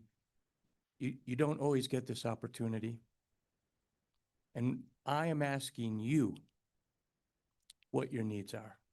I will be happy to respond Okay. in a memo. It will be a long scroll. I'll try Okay. to keep it short. Great. And it's good to have you here. So Thank you for having us. Did you win? I think Lori would like to add a little more about the funding process as well. I just wanted to add a couple quick points. So Wyoming Relay is funded with a surcharge, and it statutorily has a cap at 25 cents. We're currently at 6, so we're able to adjust that. But where it seems like the agency has had the biggest need, hearing aids, we get a tremendous amount of requests for hearing aids, and that's been one of the largest vocational rehabilitation requests for services. And then interpreters in general are always a challenge. And we have worked hard to try to fill this position that Nikki's going to talk about, but that is an area where there certainly could be more assistance. yeah, and that position I hear has been vacant for quite some time. Yes, it's been open for 18 months is what it was advertised at. And Yeah. we have some additional data on that recruitment and some of those gaps. Want to share that? Representative Harrelson. Thank you, Mr. Chairman. Thank you, guys. So as I look at workforce service, obviously you guys offer services to help people to be able to be in the workforce still with disabilities. I see that, but I also view you, and I know that you guys are also a go-between in some ways. We're saying, okay, so this individual wants to get a job and I'm going to connect them with an employer. Talk to me about the battle, or not the battle, but the problems or things that we're facing on the employment side where they're going, okay, how do we then help these individuals to assimilate into that workforce and be safe and be an asset?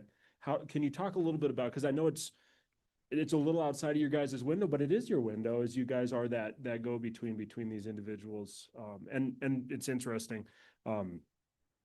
My father-in-law was blind. And so I forgot about so I am Jeremy Harrelson and male wearing a dark blue suit. And this is interesting because you could say all sorts of stuff. Dashingly handsome or middle-aged and balding, however you want to say it. But it's good to be here today. Representative, I'm not wearing my glasses and I can't see, but I don't need it to look here. So I'm sorry, I can read I just can't see what your last name is. I'm so sorry. Harrelson. Harrelson? Okay, that's thank you. I can see Senator Salazar and Bear because they're right in front of me, but I can't see. So that's a really great question. And actually at a federal level, we report to the Workforce Innovation and Opportunity Act.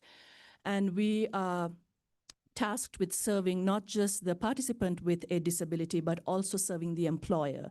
So there are times when it's important that we connect the employer, that we connect our employees as a talent pool to the workforce. So with vocational rehabilitation, we have added supports where we could have a job coach sometimes, go with a participant to help the employer understand their limitations, understand what kind of accommodations they may need. We can also do a lot of educating in the community, because sometimes I think there is still a misunderstanding regarding disabilities. There are some misconceptions regarding disabilities, fears surrounding disabilities when there is a lack of understanding. And that clearly is a service gap that has been identified that we need to do better with advocating on behalf of individuals with disabilities. So at workforce programs, we have multiple entities that work with employers, and I'll let Holly speak to some of that. Thanks, Nikki. Mr. Chairman, Representative Harrelson, in workforce programs, we also have our workforce centers in each of our communities, and they have business reps, and those business reps work with Division of Vocational Rehabilitation also serve people with disabilities and that employer. So they do a lot of job fairs, outreach to our employers, those kinds of things, trying to match and make sure that it's a good fit for the employer and for the employee. I also wanted to add that vocational rehabilitation can help employers by looking at what the job duties are and making recommendations for accommodations. And many times those are really low cost accommodations. They don't cost the employer anything, but really set up that workspace for the person with the disability. Did that answer your question, sir?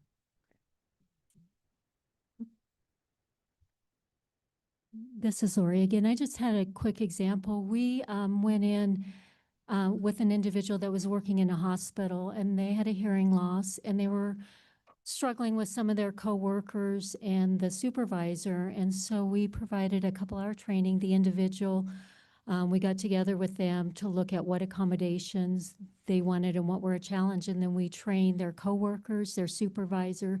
They participated with us so that everybody kind of understood what would work best for them. And they all reported it as a positive experience and things they weren't aware of going into that.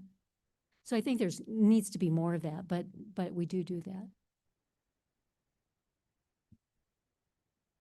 Okay, any other questions? Did you want to talk about the interpreter more? Please. What else would you like to share with us? We have about 3 or 4 more slides. Good. Does that work? Go for it. Okay. Yes. All right. Thank you. We'll make it quick.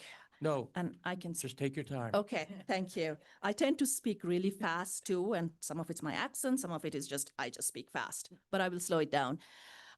We also subcontract with the Vision Outreach Program to provide services for individuals who are over the age of 55 and who have visual impairments. But I will let my esteemed colleague Leslie Van Orman from Department of Education speak more to that. One of the things I wanted to highlight again with that particular population that Vision Outreach serves is that 78% of the services provided in federal fiscal year 25 were for individuals 75 and over. So this again highlights, Wyoming has an aging population, and with age comes the issues such as macular degeneration, challenges with independent living, and that program supports a lot with the vision loss-related issues that Leslie will speak to. Okay. I am going to speak to slide 12. These are the service gaps that we briefly touched on. So some of these service gaps have been identified previously in terms of serving individuals who are deaf and hard of hearing and who have visual impairments. While this slide we have gives you some very high-level stuff, I just want to mention that unfortunately, these gaps that were identified in a governor's executive summary that was shared in 2022, we still continue to see some of the same service gaps. So the service gaps identified then, and we still continue to see, is workforce shortages with orientation and mobility training. Workforce shortages with certified sign language interpreters is a major barrier. We also have limitations in the area of assistive technology, accessing technology, getting the necessary funding for technology, and then having people who are trained to be able to train individuals how to use that technology. And as I mentioned earlier too, there's just a public misunderstanding and sometimes lack of awareness of how to work with individuals with disabilities, or like Holly said, folks often think, oh my gosh, it's going to cost us quite a bit to put in an accommodation, and frequently it's under $500 to provide certain accommodations to help the individuals be in the workforce, contributing members of society. I'm going to switch to slide 13 and talk a little bit about the recent positive efforts that have been going on and some of the challenges that still continue.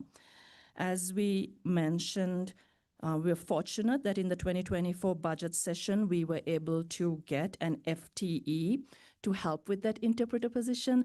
I think we have Senator Salazar to thank for that. So that was an important step. Unfortunately, the position is still vacant, largely due to the concerns with low pay. So just to give you a quick highlight of some recruitment data, the position has been posted for over 18 months, as Laurie indicated. The position had 13,430 few hits or views, so that many people looked at the job posting. We had 6 applicants. We conducted 4 interviews. We made 3 job offers. Unfortunately, all 3 refused the job due to the low wage. Let me stop you right there. Yeah. What, give me the wage amount The wage currently is $24.78 per hour? per hour. And what's the normal standard? The going rate listed on Indeed per hour is $38.24.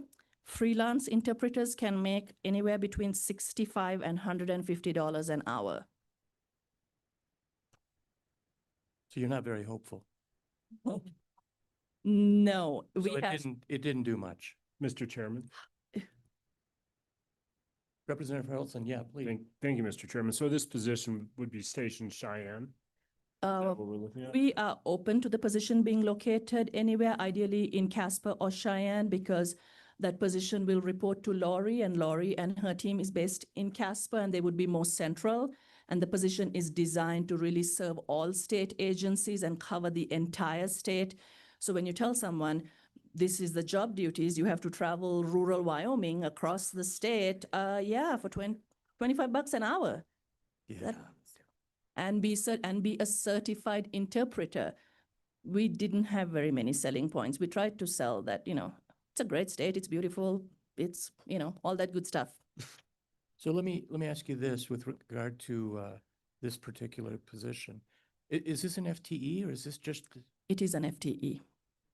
at $24 an hour Yes, when they could be making 65 yes. in a Up to 150 as we have someone from. in supporting a crucial community with impairment? It is one position. Yes, Representative Harrelson. Thank you, Mr. Chairman. So being an FTE, who's setting these pay scales? Is that something that's set within the Department of Workforce Services? Is that set through the state, ANI? That's an ANI. So probably it's based into a certain subcategory. Classification of employment. Okay. Well, I have smarter members than myself on this community. On this committee, how do we fix that? Do you need to reclassify it? Do you need a greater funding? Help me get there. Absolutely, Senator Salazar. And I'm going to turn it over to Laurie, as she's the subject matter expert and works with folks across the state, nationally actually. So I will let Laurie speak to some of this. Laurie, are you comfortable answering that? So we had talked to HR about reclassifying the position, so that's part of it. But we can't reclassify it because there's not enough budgeted for that position as well. So they didn't want to reclassify it to a higher level without a budget to pay for it. So it's both of those issues. And I wanted to point out too that part of what this position was going to do is not just provide direct interpreter services, but also one of the challenges of interpreting in Wyoming is that you have a tremendous need, but you also have a problem where you may have an interpreter and you have individuals that need it, and then those individuals move, or you don't have that, and then you have an interpreter that's not employed. And so it's like, how do you match the need and the demand adequately to be able to cover those expenses? And that was part of what this position was going to do, is also kind of analyze that so that the resources could be better used. And then also look at professional development. We only have 11 certified interpreters in the state of Wyoming, but we have a lot of interpreters at a level below that I think with some additional support we could bring up and bring into the profession and provide more resources. So there's a much larger problem, and this position was going to do all that, but it cannot at this level.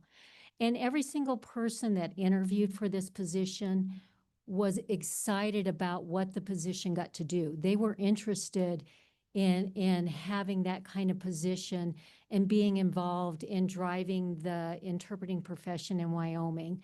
But they all said, I just can't do it at that wage. I can make so much more out there on my own doing interpreting.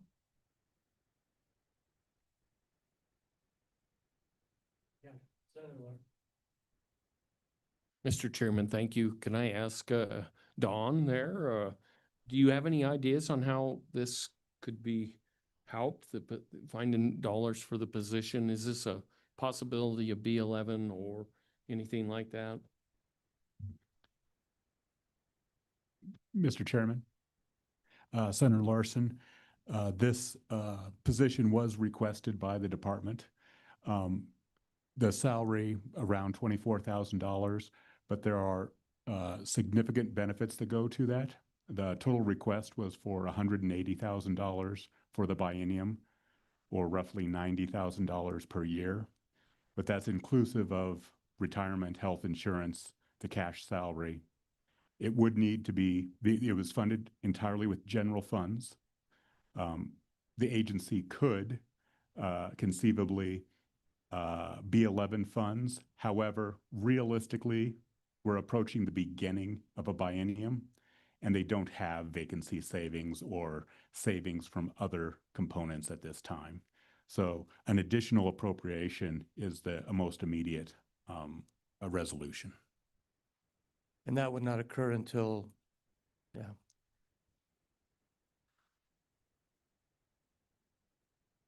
Would that 180 work? Could you fill the position with that requested funding?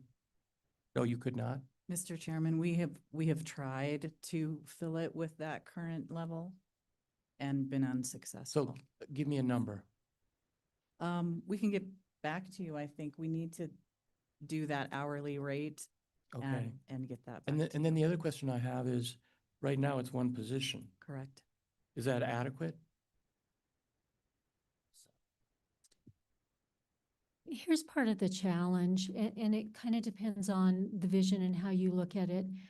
So the Americans with Disability Act and Civil Rights Regulation require government entities and the private sector to provide reasonable accommodations, and that includes interpreters. So if the expectation was that this position was going to provide direct services for all state agents that need interpreters, there is no way that that could meet the needs, not by any stretch of the imagination. If in fact, though, that position again was coordinating, providing some direct services, but each agency paid what they would already be paying to cover the cost of interpreters, yes, then they would be billed. We could also contract with additional interpreters to fill that need and meet that demand. So it depends on how you want to look at the provision of that service.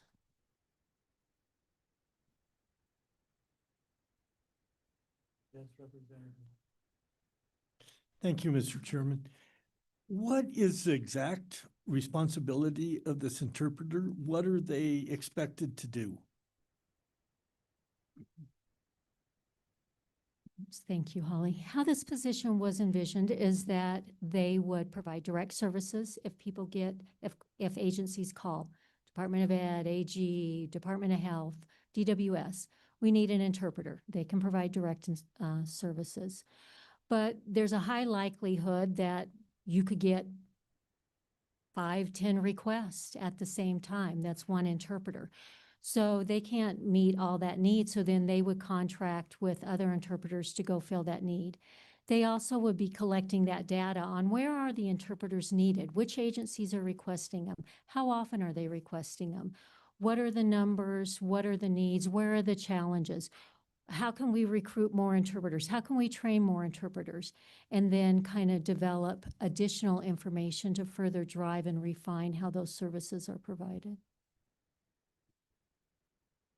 Okay, what I'd like to do is I need to move on for other testimony. I want to give plenty of time for public comment. So what I'm asking from you is an idea of adequate funding for that one position, what that would look like from the standpoint of funding.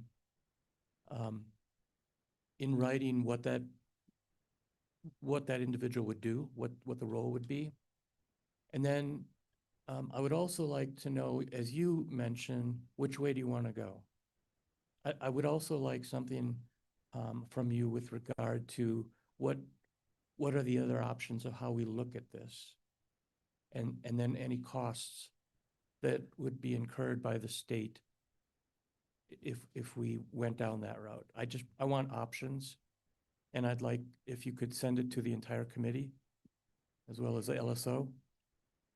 Also, if you have any comments with regard to A&I, changing the classification of the position, I'd like to know about that as well. So, we didn't put that position in there for it to remain vacant and not do anything. And that's not your fault. That's obviously our fault for not funding it adequately, because it's just sitting there. So I'd appreciate that. Do you have any, I'd be interested in any closing comment. Thank you, Senator Salazar. Mr. Chairman, we'll get that to you as quickly as possible. I think the only other thing that we wanted to make sure and mention is that this is slide 14. We do have 3 different councils that oversee the work that we do for people with disabilities. So we have the Wyoming Workforce Development Council, we have the Wyoming State Rehabilitation Council, and those 2 are federally mandated. And then we also have Telecommunication Relay Service Advisory Committee that is listed in or cited in state statute as well. That committee is made up of individuals that we serve. So there is participation and input from those folks. So I just wanted to make sure you were aware of that. And then we also collaborate with a lot of different state agencies, academic entities like University of Wyoming and our community colleges, and then also community and advocacy entities, and those are listed on a slide for you. And I believe that is all. If you have any additional questions, please let us know. I'm just going to throw this out there before they throw me out. Could we contract these services? So I don't know if that's even available, but if you have somebody in. We'll get to that. Oh, okay. Well, I'm just saying, because if you have somebody in Afton or Evanston, instead of driving them from Casper, which is the center of the state, it might be cheaper to contract them. And I'm just throwing that out there. Mr. Chairman, Representative Alman, we do contract with ASL interpreters, and we do work with them across the state. This position would just help coordinate that and then also be an interpreter themselves. So there are others that we contract with to provide those services as best we can across the state. And as Nikki just whispered in my ear, there is a national shortage for interpreters. So we see that across the nation and in Wyoming. Just one quick point too. One of the things we see a lot of complaints or questions about is a lot of businesses are using video remote interpreting, which is fabulous when you don't have a local resource. But there are a lot of limitations to that, and entities don't always understand what those limitations are. And so there needs to be additional education and advocacy on when it's appropriate to use a video interpreter and when it's not. Thank you so much. Appreciate it. Thank you. Appreciate it. Looking forward to that information. So I think next up is the Department of Education.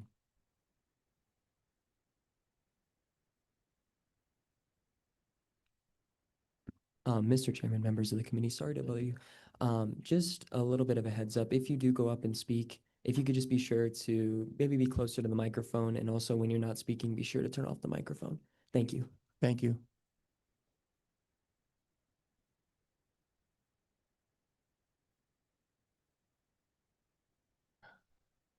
Welcome. Good to have you here. Thank you. Chairman Salazar, Chairman Barr, thank you. Just a brief introduction. My name is John Balo from the Department of Education, head of the Special Programs Division. And to my right is Leslie Van Orman, who is a supervisor for our Vision Outreach Services program. We did provide some information for you. I'm not going to go into great detail at first. If you want to ask some questions later, we'd be happy to respond. But I think it's important to understand really our lane from the Department of Education in this conversation and how we intersect and overlap some of the other services provided. We have two teams on in our department, our division, Vision Outreach Services and Deaf and Hard of Hearing Outreach Services. In our Vision Outreach Services, they support individuals of all ages who are blind or have low vision. So the birth to 12th grade, they help schools accommodate students by providing expert consultations, accessibilities, materials like Braille, large print, textbooks, specialized technology. They also manage the Wyoming Deaf Blind Project to support children combined with combined hearing and vision loss. On the adult side of that particular program, they focus on promoting independence. I want to put a little asterisk on that. We're about estimated at about 2,000 people statewide that are in this as adults with low vision or blind. And they do work on independence, teaching mobility. And just to give you an idea, we have 10 FTEs in our Vision Outreach Services Division. And just an example, I know I just asked Leslie how many miles and how many visits they did last year. And she averages about 2,000 miles a month doing outreach services. And that is not, there's a team of 10 they're not always on the road that much, but it gives you some perspective on the work they do. Last year, they logged 900 in-home visits, over 900 in-home visits to adults. And So speak to me a little more about that, what they do, who they see. I'd be interested in that. Chairman Salazar, I'm going to let Supervisor Van Norma answer that question. All right. Chairman and committee members, we look at, we are focused in really a goals-based manner to our service provision to adults. So it's really about whatever their challenge is, and then we figure out a way to address those needs. So that may be through instruction, or that may be through the provision of technology. So our staff will provide special instruction in the use of specialized technology. We could end up being in a home where we're teaching safe cooking strategies for somebody who has diminished vision because of age-related vision loss. That could be teaching. We have staff that have master's degrees as orientation and mobility specialists, so that can be instruction in traveling with a cane and orienting safely within a community. We hire highly qualified staff, so really anything within the scope of what a person would need, our staff can provide that. And are you adequately funded for the FTEs needed to reach these folks? The current numbers that we're serving we're currently serving 2,400 people in the state.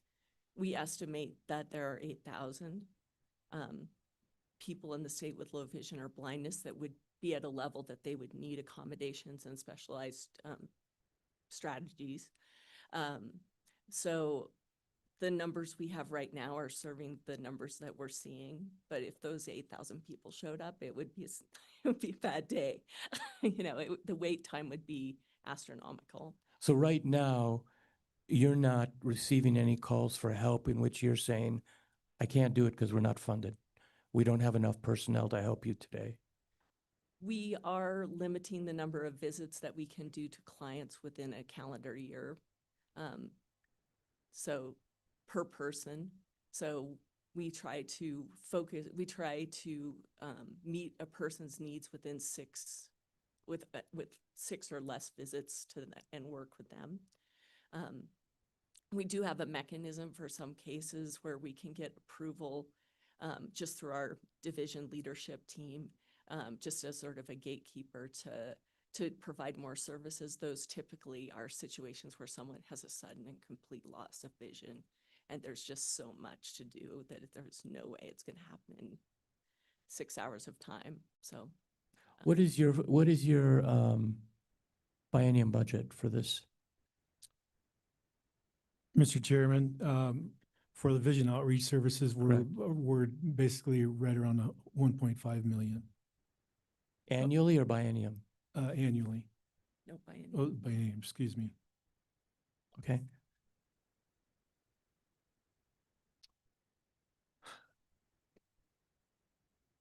So yes, the VOS team is supported with about 1.5 million in state funds, along with additional federal grants and older blind deaf grants for individuals. Again, we have roughly 10 FTEs in that, with a combination of all that funding. Of those, 5.25, I believe, are actually state level funding. So a lot of support from additional funding outside the general fund. Deaf, hard of hearing outreach services, that team bridges the gap between everyday classroom success and students for ages 3 to 21. And so I think that certainly the school age population in these categories of disabilities are covered under the K-12 system. And so really there's a lot of resources available for that. Our DHH team spends a lot of time working with those folks, providing consultation, technical assistance, equipment management, and they travel as well around the state and do observations of students, and but it's confined to that school system. They do a number of outside activities. In rural Wyoming, obviously, if you have a student that is deaf or hard of hearing, it's difficult to have a social exposure to students that are in similar needs. There may be only one in a community, and so they provide opportunities for those students and their families to get together in social, usually centralized location, to provide some support and interaction for those folks.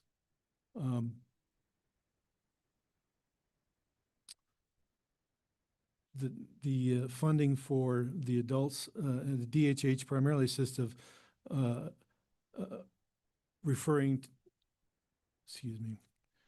adults referring them to vocational and service providers. We haven't expanded that team too far outside the 3 to 21 age, and they've been really focused on the K-12 system, and so there's not a lot of specific information I can provide about how they're interacting with adults. They do key partnerships with all the agencies that we've talked about here. And I'm going to turn it over to Leslie real quick, and she can dig a little bit deeper into some of the details around that handout that we provided.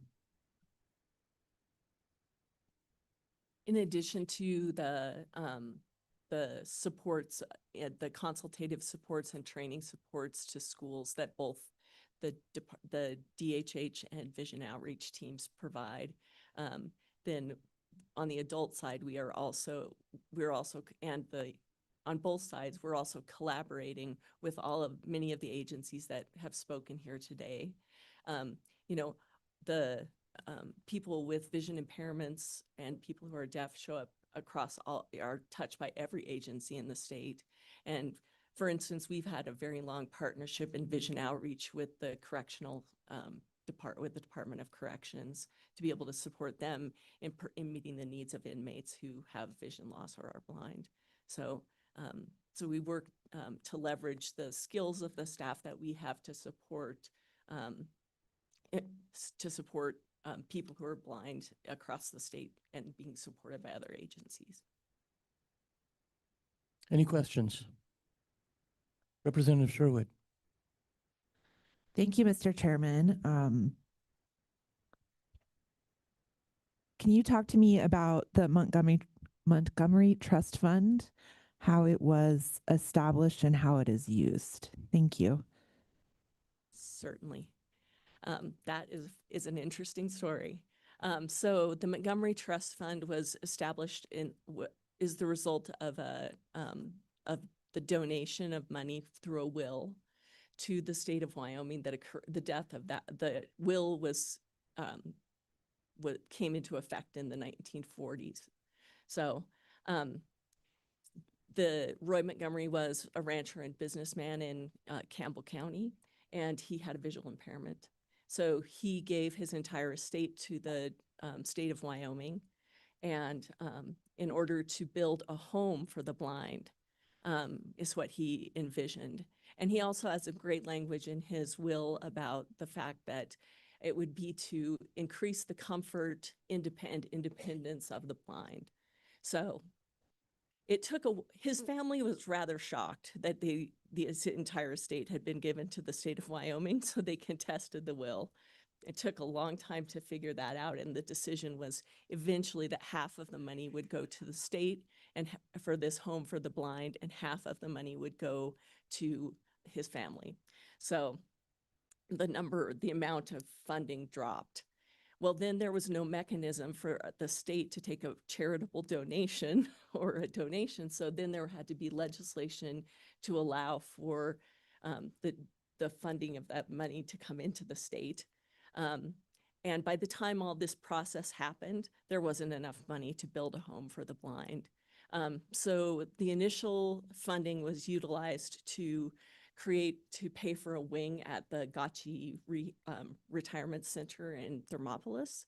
And then legislator took the state to court because they felt that that was not the intent of the will.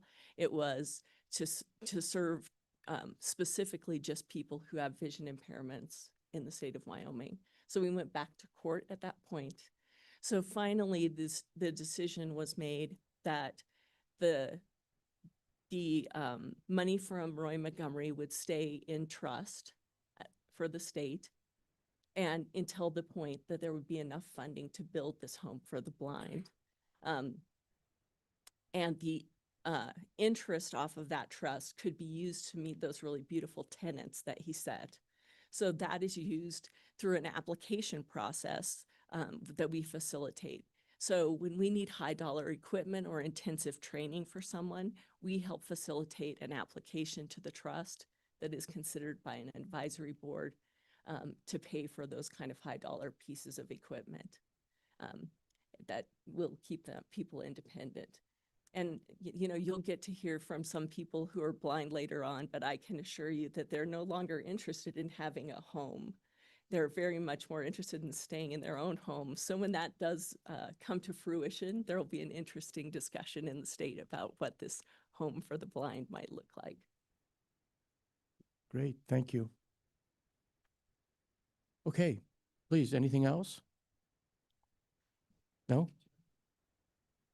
Let me ask you, when was the last time that you testified on visual outreach services to a legislative committee?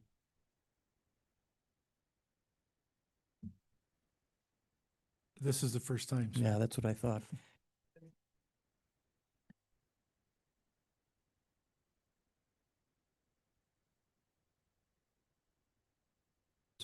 Thank you.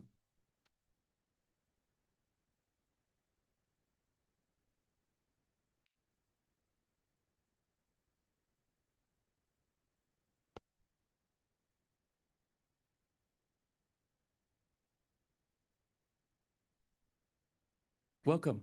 Good afternoon, Mr. Chairman, Mr. Co-Chairman. My name is Roxanne O'Connor. I'm the Support Services Senior Administrator for Department of Family Services. My presentation is going to be quite brief, hopefully not because I speak quickly, but because we are fairly new to this topic, to this programming, and we're just starting to learn and research along with all of you. So the Department of Family Services is the human services agency for the state. We have 28 field office locations around all 23 counties. So we have a good reach across Wyoming. We interact with a lot of constituents, a lot of clients, and a lot of communities. We ensure that essential economic supports are provided to families and to children to make sure that they can stay safe at home. Our core values are safe at home, opportunities for success, and providing support to people who are providing supports to families. These services that we're talking about today for the blind, deaf, hard, and hearing connect directly to our core values. We do serve individuals who have hearing impairments who are blind. Historically and up to this point, we have been consumers of the services that you've heard about today. So if we have an individual that comes to us who is in need of an interpreter, we'll connect with vocational rehab, we'll connect with the relay line, we'll connect with the Department of Education if this is a youth who needs those services. And our caseworkers are very resourceful. They know about these resources and they do a great job of connecting to make sure that we can provide those supports.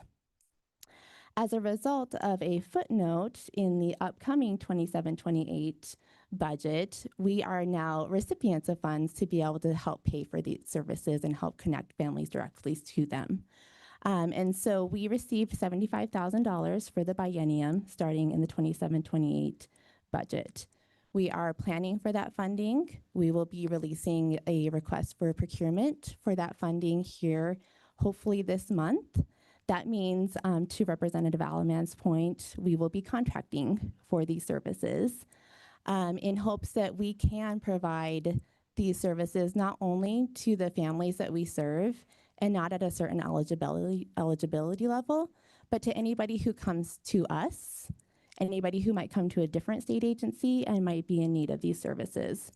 So part of our procurement and part of our requirements is that we help to promote these services and that the state is paying for them, right? So they're going to be offered and we are going to be the connectors of those services.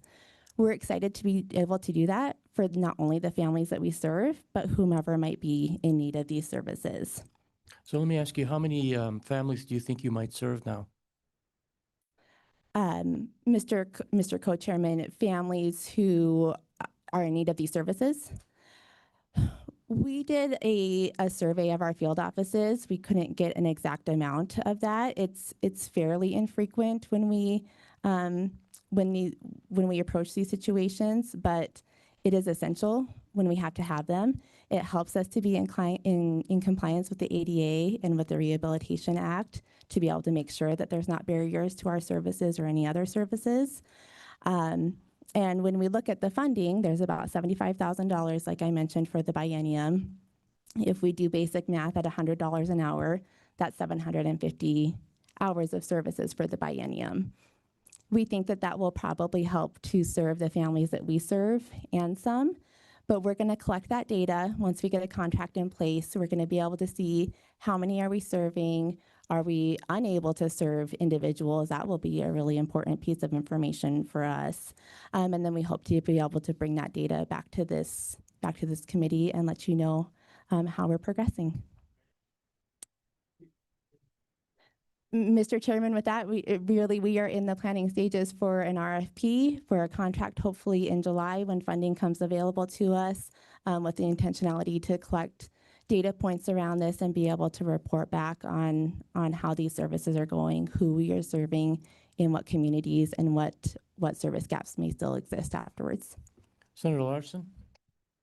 Mr. Chairman, I think I heard you state that maybe some of the services might go to other agencies through you. Is that correct? Mr. Chairman, Senator Larson, yes, that's correct. Our vision for this funding is to not have it be exclusive to Department of Family Services.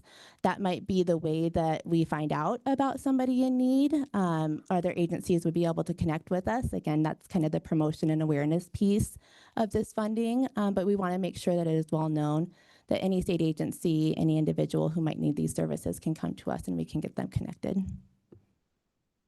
Any other questions? Thank you for being here. Appreciate it. Thank you. Mr. Chairman. I think next we have the Board of Hearing Aid Specialists.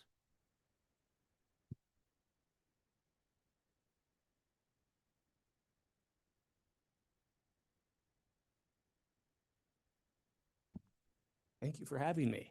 I'm excited to be here. I'm Dr. Levi Acey. I am a private practice audiologist in Cody.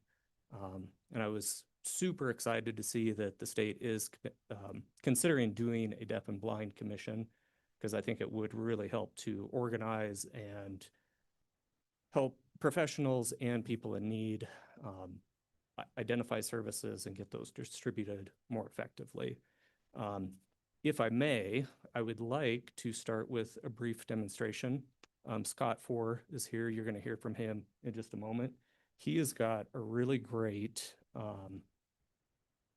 it's a fragmented hearing demonstration. He'll read to you, and this is going to kind of demonstrate to you what even just a mild hearing loss is. And while he does that, I'm going to hand these to you.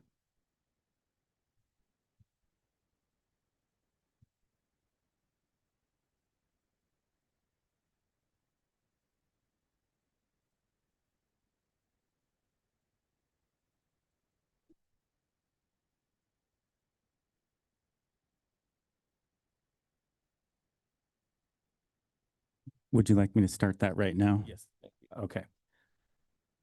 Hi, my name is Scott Four. Hey, Scott. And I am a white male with short brown hair and brown eyes, wearing all black with a white tie. I will need a volunteer from our... Thank you. Okay, I would like you to come and sit with me, please.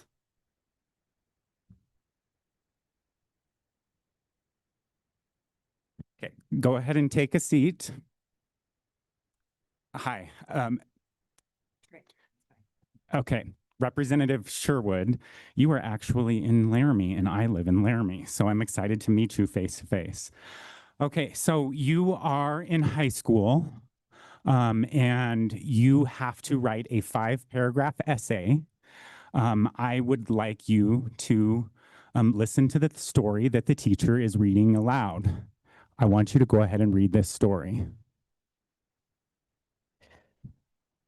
Hello, this is Representative Trey Sherwood. I am white. I'm 5'3", so a little short, brown hair, blue eyes, and I'm in a teal dress. And I'm going to read the story. One upon a time, a itty mo, when vit a yuntri mo. The yuntri mo live in a field. E was lad to she high zitty friend. A to my ran aboda feel and lay onto no. Thank you, Representative Sherwood. You may take your seat back at the table. Thank you.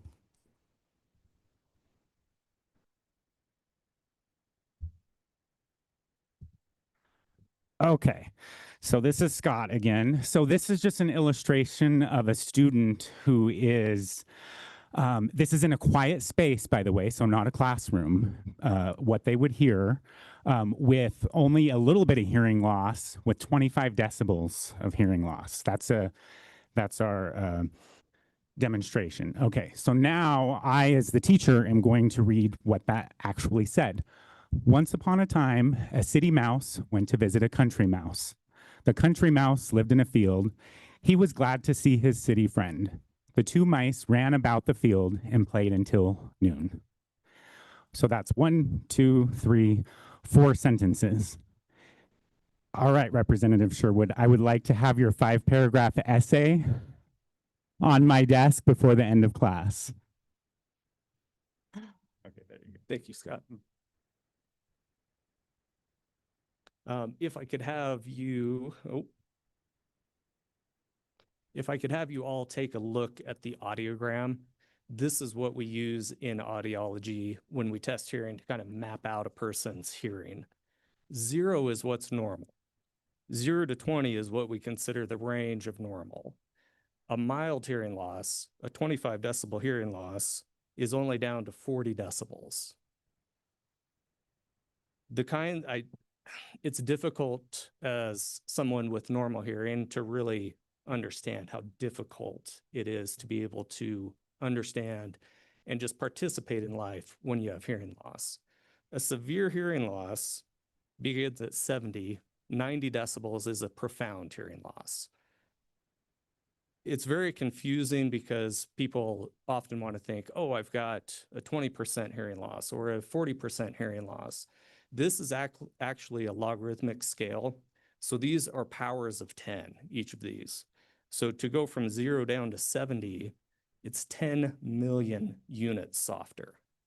Our hearing is incredible, and as far as the softest sounds that we can hear to the loudest sounds that we can tolerate are very far apart. But when you're looking at a severe hearing loss, you're hearing 10 million times less than someone with normal hearing, which makes it very difficult. So with that, I would say yes, a deaf and blind commission is absolutely essential in Wyoming. I think we can look to some of our neighboring states. Yeah, and thank you, Doctor. And I think one of the things I'd like to ask you,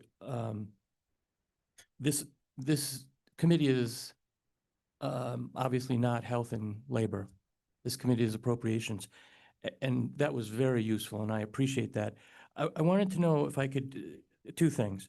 I'd like to get your views on state funding of these programs within the state of Wyoming, and then expand on what you think would be the benefits, if any, to such a commission. Yes, Mr. Chairman. I think what we're doing, we have good intentions. I think the resources that we are utilizing are just far below what really is essential. Hearing aids are expensive. Hearing healthcare is expensive.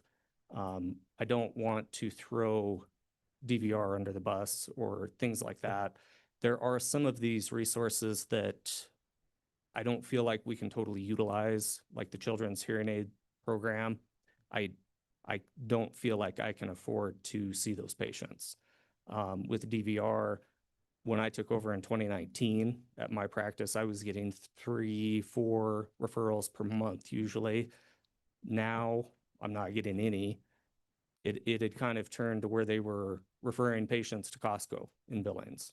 And I understand that my services are expensive, Costco is cheaper. You know, we're trying to meet as many people as we can, take care of as many people as we can. But I don't think we should be sending people out of state and providing lesser quality professionals. I think what would be better, rather than us paying 100% for hearing aids, is to do something more like the Miners Hospital is doing, where it's $2,500 per person every 5 years, where then that's reviewed. I like that better because I feel like that empowers people. It gives them choice. It gives them buy-in. When I was in high school, looking to buy a car, my parents had told me, hey, we'll match whatever you save. $3,000 was a lot to save at $6 or $7 an hour, but I took good care of that car, you know, because that enabled me to buy something much better. And I think with hearing aids as well, if people are more invested like that, it allows us to not only be able to serve more people, but also have them more invested. What do you think a commission would do that would help? I think right now it is difficult for even me as a professional to know what all we do have available. I don't know, you know, how many people are profoundly hard of hearing or deaf, you know, even within the Bighorn Basin. Talking to an interpreter up there, she had estimated somewhere around 20 that would need to utilize services. But I think having a point person that can organize, follow people throughout their lifetime, you know, right now, I think we're doing a good job with the newborn hearing screenings and EDI to identify, get people into the education system, provide services there.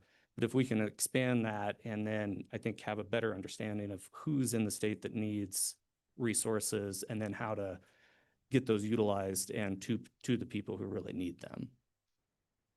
Questions? Senator Larson? Mr. Chairman, I think he may have had a little bit more he wanted to provide us. I'm not sure. I heard mention of other states surrounding us. Yeah.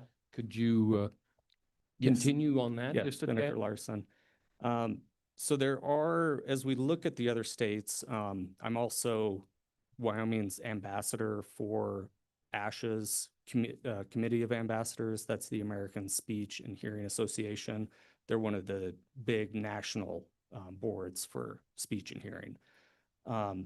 They had helped me to kind of look at some of our other states. Nebraska's doing a great job. Colorado, Utah's excellent. Washington is good as well. But there's a couple different ways that they go about it. I think the most effective would be a statutorily created commission or council with an appointed board who's kind of overseeing it, or even, again, a single point person who, is kind of organizing everything. Other ways that they do that, they also have a service unit that's embedded within a broader human services or workforce agency, or an advisory council that's tied to a specific access program. So those are some of the things that other states are doing that I don't think we need to reinvent the wheel. I think we can look at what's around us and kind of cherry pick what would be appropriate for Wyoming. So I guess I would like your view on the concept of a commission for the blind and deaf versus just a commission for the blind and just a commission for the deaf. Two distinct different communities. What are your thoughts on that? Mr. Chairman, I believe it's really about access to language, whether that's visually impaired or hearing impairment. It's difficult, I think, for people who have these difficulties to be able to engage and just function in daily life. So certainly, I mean, you could break them apart or leave them together. I think either would be highly effective. Mr. Foote, do you have any comments? I know that we'll have some time for public testimony. Do you have Thank any you, thoughts? Mr. Chairman. I do have more comments to add. I've got my thoughts kind of organized here. So if there's no further questions for Levi here, I'd be happy to start working with my team whenever you guys are ready. Okay. Doctor, do you have anything else you'd like to? I would also like to leave the committee with a challenge. I've brought earplugs, which I would love to leave with you and challenge you to wear them for an hour when you're trying to communicate. I think you'll be shocked at how difficult it is. These hearing aids have a 29 decibel noise reduction rating. So you're only looking at a temporary mild hearing loss. What's different though is that you can choose to take these out. The people that we're making this ask for don't have that choice. So I'll leave these here for you. Sorry, I'm sure everybody thought they were candy, but they're earplugs. Sorry. Thank you, Doctor. Appreciate that. Would anyone like to volunteer for the rest of the meeting to wear those hearing aids for the next hour? And then to catch up your thoughts, to make sure you're all caught up with the meeting, you can review the recording on Zoom and double your workload? The very fact that you offer that makes your point. Mr. Richards, let me ask you a question here. On the agenda, it has stakeholders, Wyoming Council of the Blind, and then Deaf Intervention Services. Was this part of the public testimony, or were these individual units that were going to testify separately from public testimony? Or Karen? Mr. Chairman, Karen Von Elliso, they were invited specifically to speak.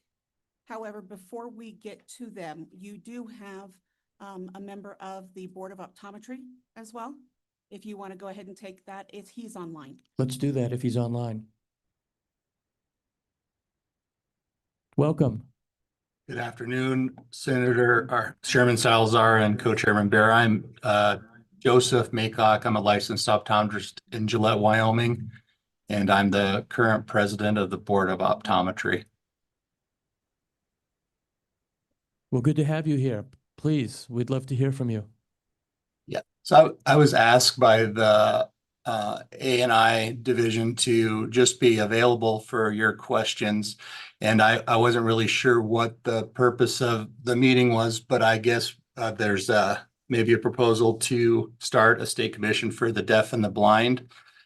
And as an optometrist, I think the biggest challenge we have in our communities is when we have a patient that needs the services, sometimes we're not aware of what the services are available through the different entities across the state.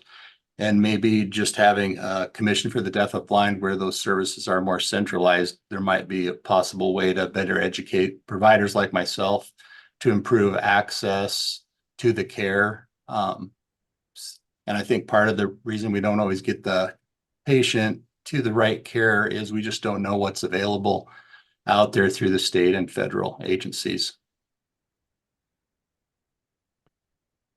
Thank you. Any questions? Appreciate your testimony. Thank you. Let me bring then, if you don't mind, I'd like to bring up those representatives from the Council of the Blind and then Deaf Intervention Services. So if you Absolutely, Mr. Chairman. I am the owner of Deaf Intervention Services. I know you are. But do you want me to step back? How many are on the No, that's fine. council? Whoever would like to come up.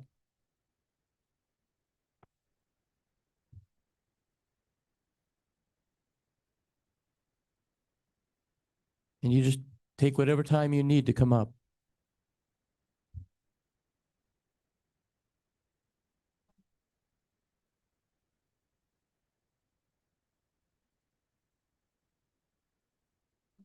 Would you like me to move or do you want to sit next to me? Is there a seat next? There's a seat next to me, yes.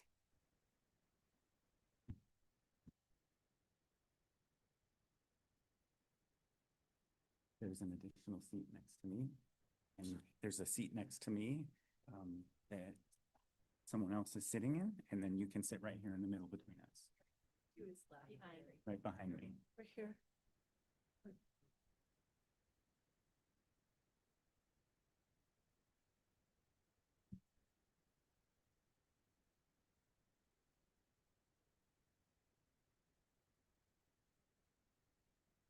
Thank you.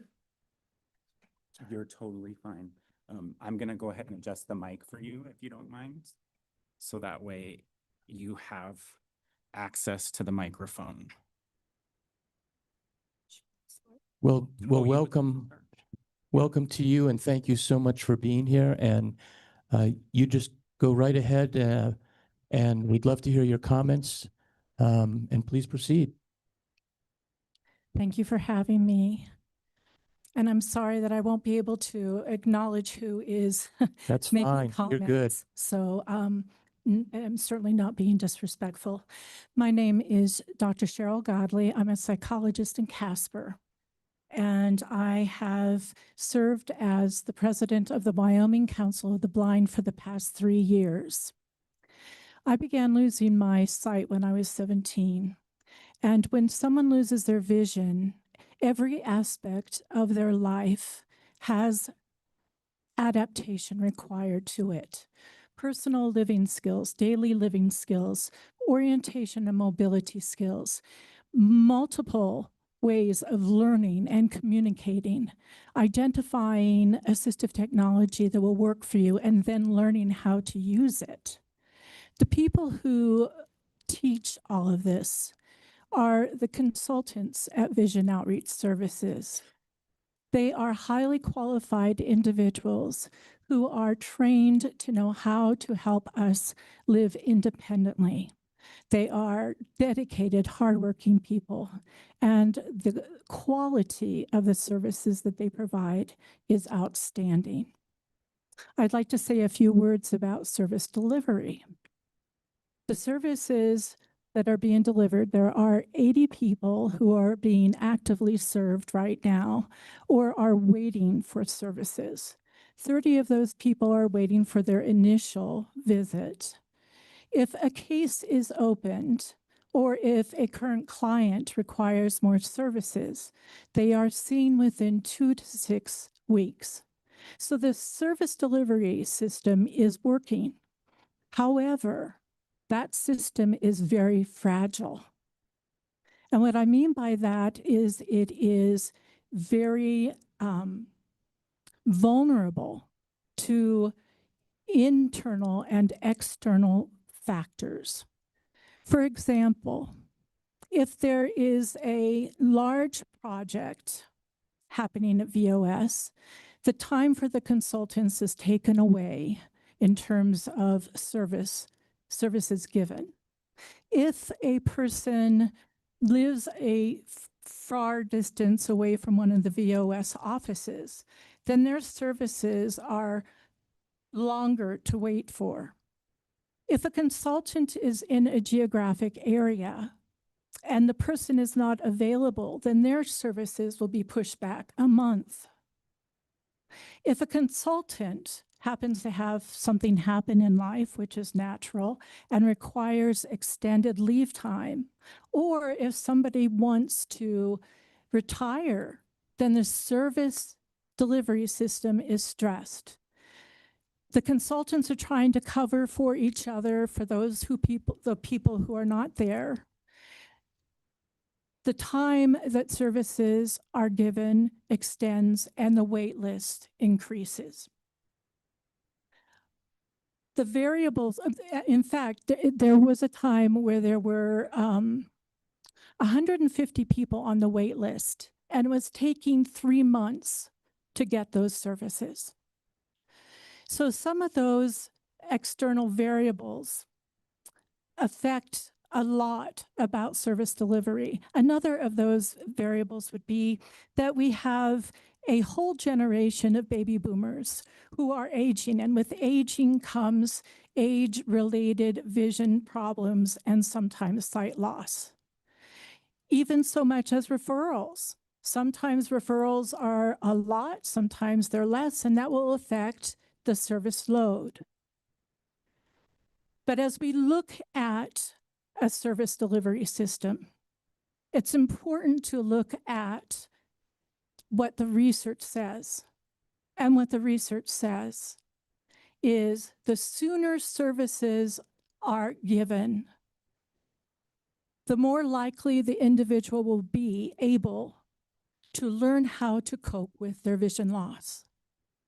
And they are less likely to experience depression and anxiety.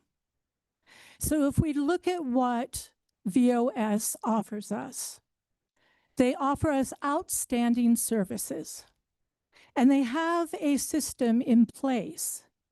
And what I would like to see is financial resources being devoted to that system so that they can actually hire more consultants.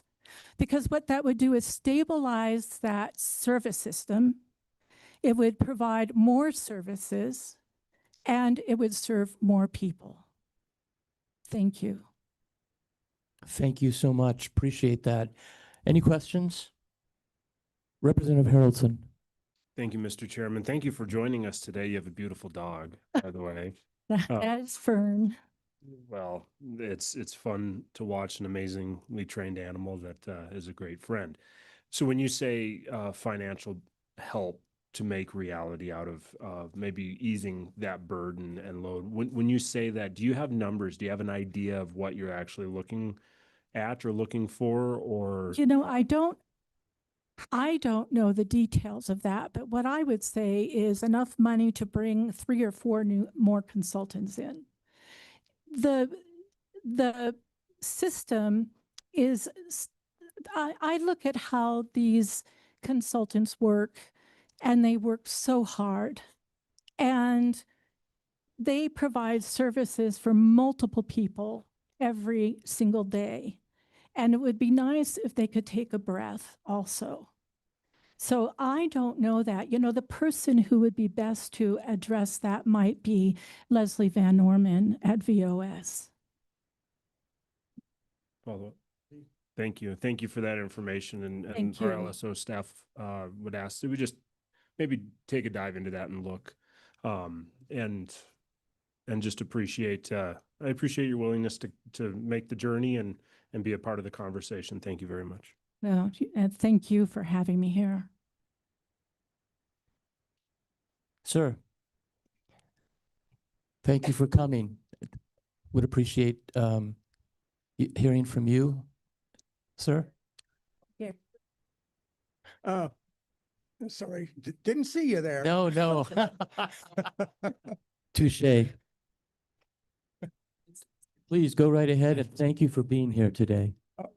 You're very welcome. This is a great honor for both Cheryl and I to be here, and we also have some people online that I think are going to be talking with you a little bit later as well. My name is Gary Olson.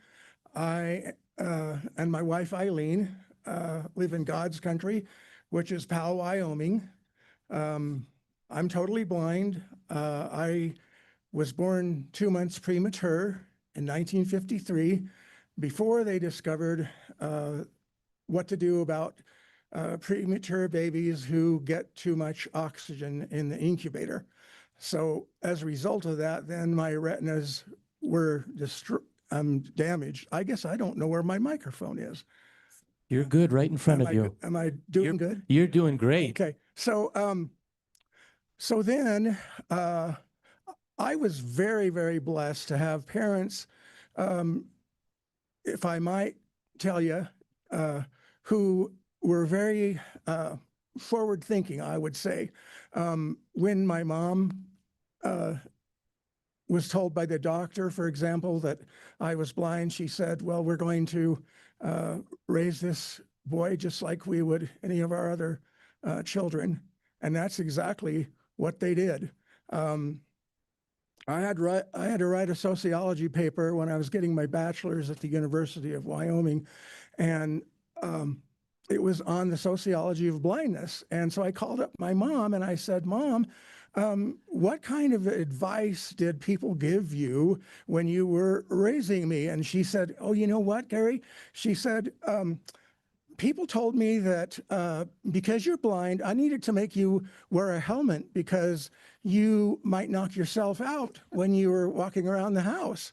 And they told me, Mrs. Olson, you cannot move your furniture. You have to leave everything in the same place all the time. Otherwise, he's not going to know where things are. And you know, telling my mom to not to move the furniture was like telling the Wyoming wind not to stop blowing. So, so anyway, at age 6, I began attending the Colorado School for the Deaf and Blind in Colorado Springs. And back then, what is now Vision Outreach Services was called Services for the Visually Handicapped. And they monitored my education. I've been a lifelong client of VOS. I was told by the gentleman who was the administrator when I was growing up that I could attend public school one day. And I was told that when I was 7 years old, recuperating from a broken leg, because I climbed up the slide pole at the School for the Blind and fell off. And so I decided at that time, this is going to be my goal, to come back to public school. So in the fall of 1965, I started in the 6th grade in Cheyenne at Goins Elementary School. And coming back to public school was one of the greatest experiences of my life, except for marrying my better half. And so SVH was very instrumental in providing me with my books in Braille. And later on in high school, I began getting books on tape. And I would also like to say that the Wyoming Division of Vocational Rehabilitation began helping me when I was in the 10th grade. I had a momentous meeting with my my first DVR counselor. And I'm not making fun of DVR. And also, like the other gentleman said, I'm not trying to throw DVR under the bus. I'm just trying to inject a little humor into this meeting. Well, my vocational rehabilitation counselor, they were trying to begin the foundation of a transition plan, I think, for me. And so he said, what would you do? What would you say, Gary, if I told, he said, what are your goals? And I said, well, I want to go to college. Going to college is something that I was told that I was going to do by my older brother when I was 6 years old. And it was always an expectation in our family that I would one day go to college. So the DVR counselor said, what would you do if I told you you can't go to college? And I said, well, I tried to kind of hem-ha around, and I told him basically in the nicest way that I could think of where he could go. And that same gentleman came back to see me after I graduated from high school and was a student at UW over in Laramie. And he said, you know, Gary, he says, I never have forgotten asking you about your goal of going to college. And I never have forgotten what you told me. He said, I'm so glad that you said that to me because it's changed the way that I think about service provision. Now, that's why Cheryl and I are here, and that's why the people that you're going to hear from on the phone are speaking to you today is because we believe in advocacy. That's what we are about at the Wyoming Council of the Blind. We are an advocacy organization. So continuing on, after I graduated from college, DVR paid for a certified orientation and mobility specialist to teach me the layout of the campus at Laramie before I ever got there, before I ever started classes. I remember one student came up to me the first day of classes. We were walking, and she says, well, I don't know where such and such a building is. And I said, I can take you there. She didn't accept my invitation, but anyway, so I have been very blessed to not only be a client of Vision Outreach Services, but also to work as a consultant. I was an outreach consultant for 25 years for VOS until I retired in 2019. I'm now serving as the Vice President of the Wyoming Council of the Blind. As Cheryl told you, we feel that VOS is providing quality services to their clients, not only to the children who are in the school systems, but also to the adults that they serve. The problem is they don't have enough resources, and you're going to hear that from some other people too. So basically, we feel because the services needed by people with visually impaired and people with who are visually impaired and low vision as well as blind, because they're vastly different from the services needed by people who are deaf or hard of hearing, we feel that there should be two separate commissions, one for the deaf and one for the blind. Now, we've been told that the JAC probably isn't going to go for that. And we understand that, but we would say if there can't be two separate commissions, then what we would support is we would support things staying as they are now. Let Wyoming, let Vision Outreach Services remain with the Wyoming Department of Education, and whatever might be deemed appropriate for people who are deaf and hard of hearing, let that happen. But we basically feel that if we can't have two separate commissions, then we'd like to see things stay as they are, except for we need more outreach consultants for the visually impaired. When I started working for VOS in 1993, I was a lot younger then, and I had a lot more hair, and my hair was blonde. And I'll tell you a little story about that too. One night, my wife told me, she says, you know, your hair is brown now. And I said, I want to be blonde. And she says, you don't even know what blonde looks like. So anyway, the system, as far as we are concerned, for services for the blind and visually impaired is not broken. It just needs, it needs a tune-up. It needs better spark plugs and that type of thing, a little more oomph. So let me ask you, since since the committee has you in front of us, and we so appreciate you being here, I understand that you believe that VOS needs additional resources. Let's take that out of the equation, that somehow you could not have two advisory commissions.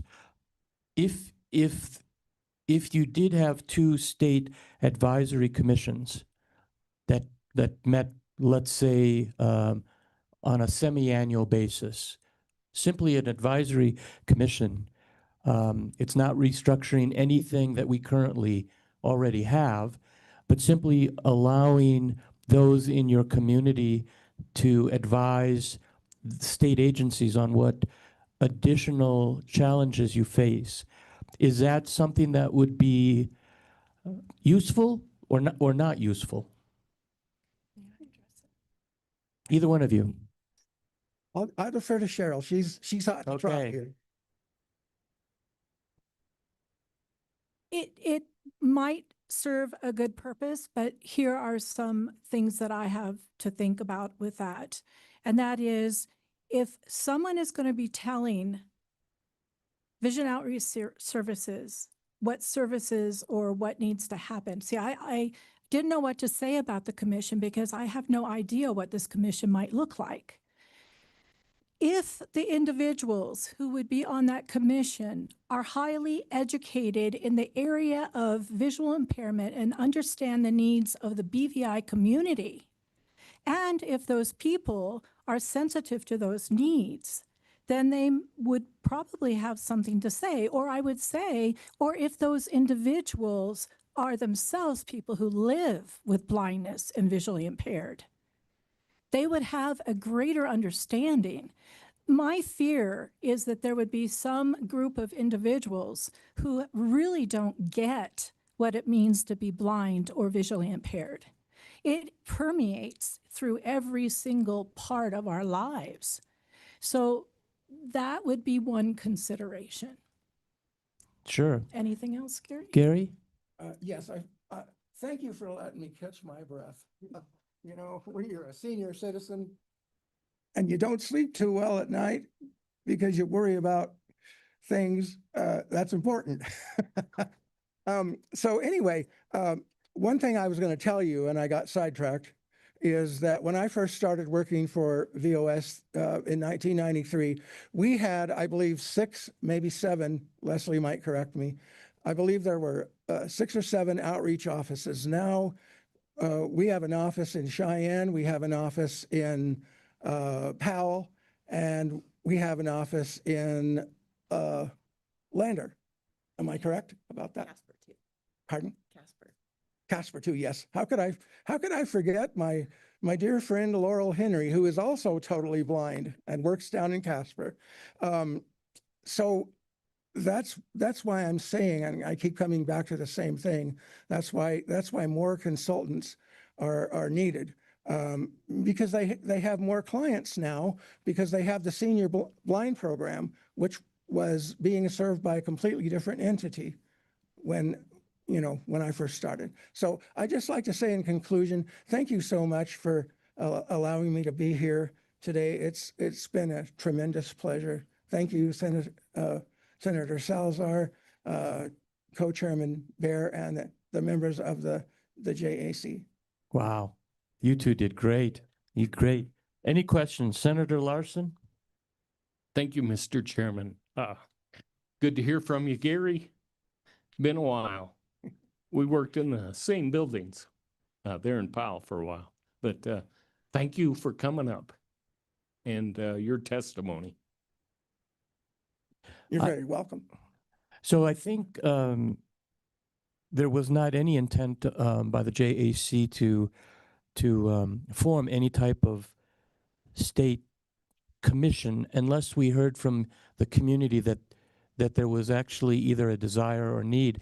And so today is simply taking testimony on those things that would help. You are the experts in it, we're not. So your testimony's been very helpful. We're going to get additional testimony today. I do know that there are other states that have such commissions, but Wyoming is very unique. And again, you are the experts. So Cheryl, Gary, thank you so much.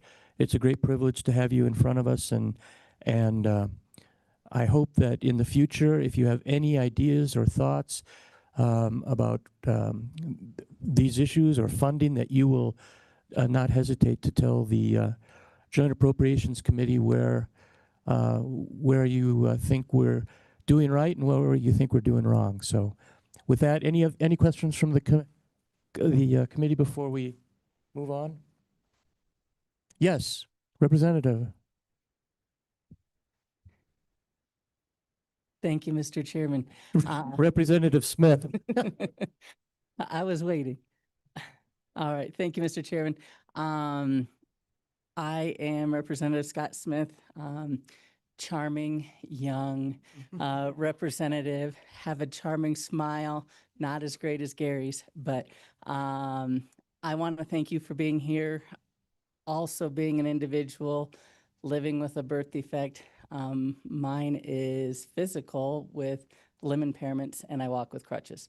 So understanding how a disability permeates every single area of your life, I commend you all.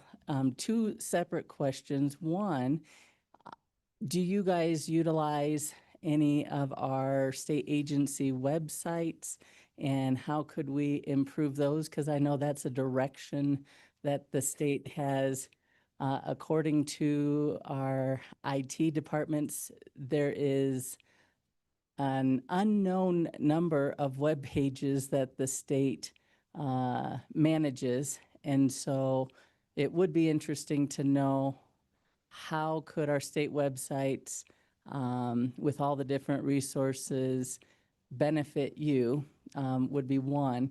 And then second question would be, do you guys utilize any of our Braille services within the Department of Corrections? And so I'm from Torrington, and we have a whole Braille department that actually makes Braille books for the Library of Congress, is my understanding. So.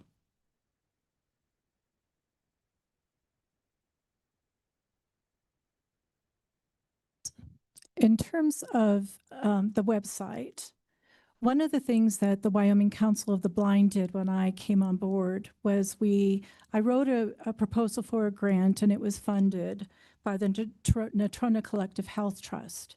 And one of the things that was very disturbing to me for the state was that nobody knows where to go when they start losing their vision.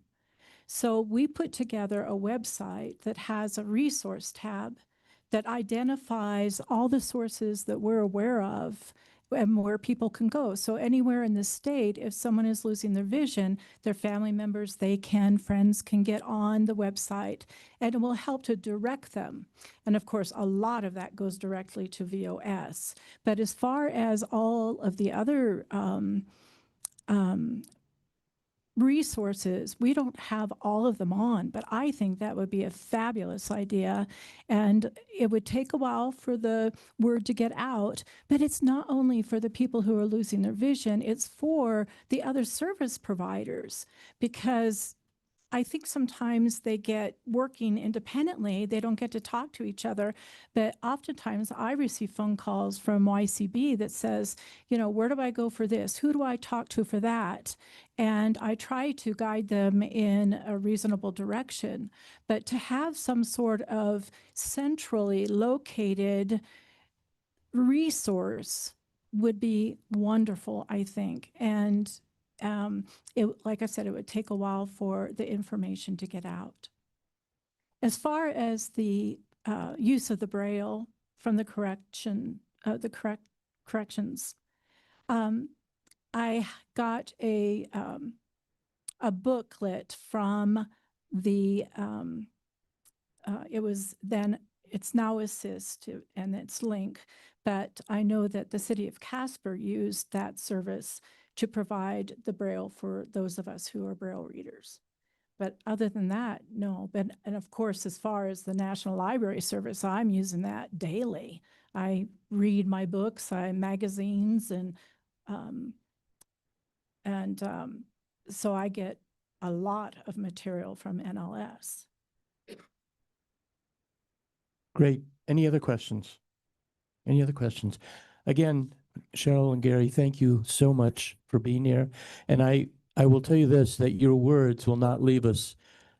We will remember them and act accordingly in the future months. So thank you again. Thank you for this opportunity. Yes, and Senator Larson. Mr. Chairman, thank you. I have a question for Gary. Gary, do you have some of that jewelry that you make? I think you have it around your neck. I do. I'm one of these, you know what a rock hound is?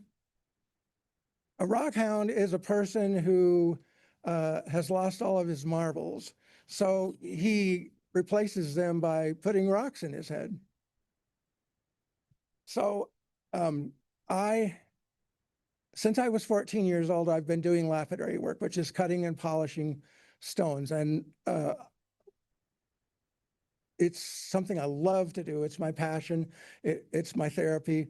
And yes, this is my bolo tie out of petrified wood from the Blue Forest in western Wyoming, given to me by a very dear friend who has since passed away years ago, who basically was one of the people that taught me how to cut and polish rocks. Thank you again. Appreciate it so much. Did we have anyone from Deaf Intervention Services, or would they like to come up? Please come up if you'd like to. Thank you again, Cheryl and Gary.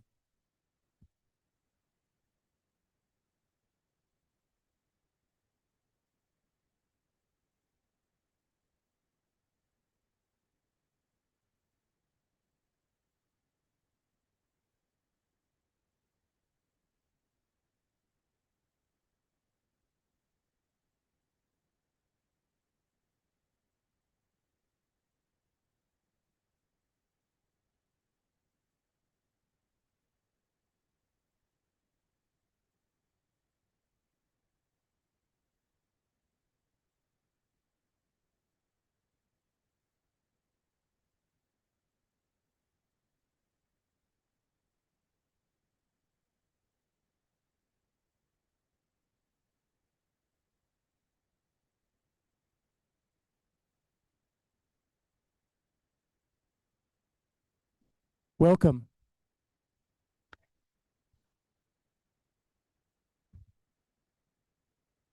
All right. Thank you, Mr. Chairman. Yes.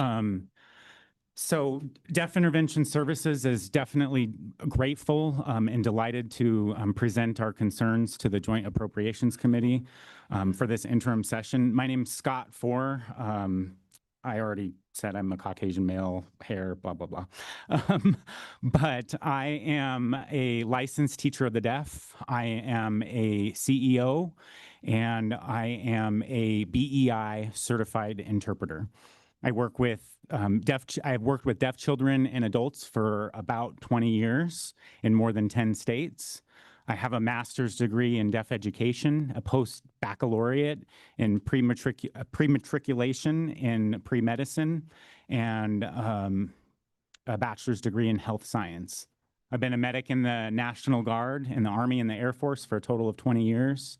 And I am more than thrilled to present my colleague, Chelsea Ellertson. She is the Chief Operating Officer for Deaf Intervention Services. She and I volunteer with an orphanage with 16 deaf children in Zambia, which is in South Central Africa. And she's going to go ahead and introduce herself. She has become a powerful force here in Wyoming to be reckoned with. And I'm going to do something a little unorthodox for the sake of time, and by inviting up community members to integrate some of their comments, if that's all right with you, Mr. Chairman. That's great. Okay. And I'm also going to just jump right out and say it, because everyone's been really shy. I need $3.5 million for an independent commission for the deaf, and blind, if they want to be a part of that, or if they want their separate commission. It needs to report directly to the governor to educate state agencies as a resource. I recommend that we borrow this model as a best practice from Nebraska. That would be a model foundation, but we need to collaborate with our neighbors in South Dakota, Montana, Idaho, Utah, and Colorado. So again, let me stop you go there. ahead, sir. So before we start getting into numbers, can you explain to me in the committee what would be the advantage of a commission for the deaf? I'm actually going to be getting to all of that stuff through public comment, through all of the details that we've provided. But I also wanted you guys to know that no other state agency went out right and said it to you. So I'm going to say it, that we do need funds. In the interest of time, I've collected information from deaf community members around the state, including deaf-blind individuals. There was a deaf-blind person who wanted to be here and could not get transportation to be here and opted not to come nor participate online. I have made arrangements with a deaf-blind trainer who is willing and interested to come and provide a training for the 2027 legislature if they are interested in that. The letters that I have will be emailed to Karen Vaughn after this meeting. We will provide a formal recommendation from Deaf Intervention Services. That fragmented hearing loss or fragmented hearing story exercise that Representative Sherwood so kindly participated in will be provided to all members of the Joint Appropriations Committee. With approximately 8 years of data and research that our company has. So with no further ado, I would like to go ahead and let Chelsea Ellertson take over from here, and she's going to utilize some of these notes here.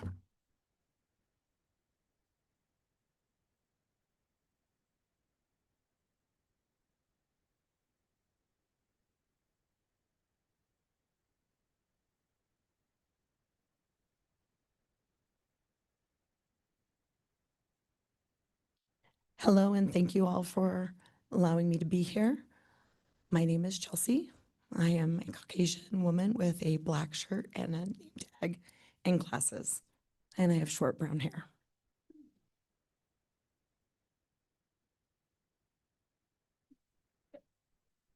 We in the deaf community, we have a very different perspective than the medical perspective of deafness. We have a language, we have a culture that is different and unique.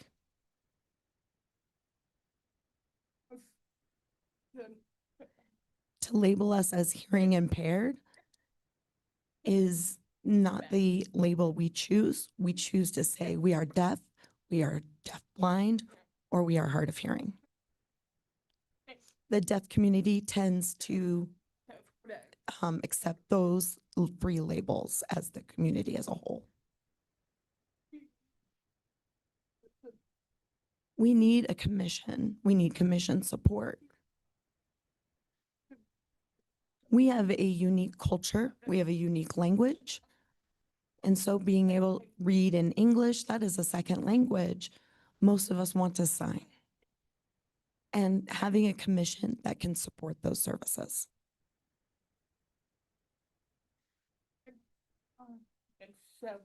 I have a video that I will send to make sure that we get those videos to you for you to watch, to see the struggles that we have here in Wyoming. I wanted to make a mention of video remote interpreting services, and using that can be a struggle, whether it's at a hospital or a school or a court, anywhere in the community. VRI has so many requirements. It needs a really strong internet, which is not usually possible, especially in medical settings like a hospital. And so it becomes very difficult to use, and we need an in-person interpreter that would save time as well. Thank you for allowing me to share my story, and I will turn it back over to my colleague, Scott. And Scott's saying, would you like to share this part? Oh, I was a little overlooked that part. So my personal experience in 2024, I went to the Capitol for with a group to discuss with the governor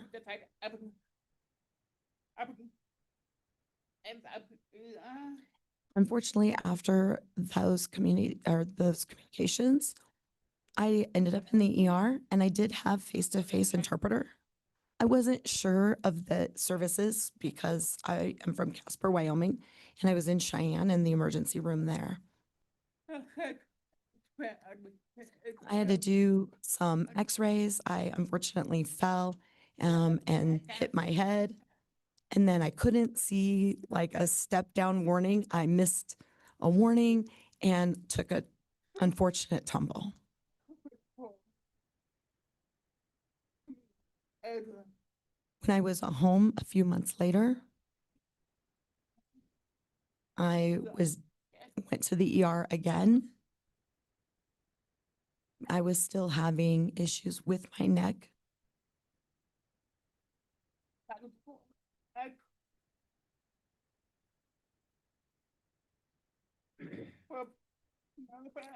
I can't remember the spelling of the specific word, but there was a disc in my neck that was causing the nerve pain that I was experiencing.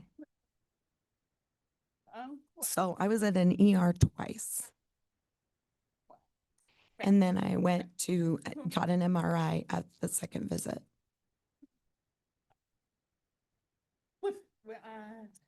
Within that emergency room, they did try to bring in the screen to use an interpreter as I was about to have a surgery, and they were talking that I was ready, but the VRI, the screen that was supposed to be providing the interpretation, was not loaded.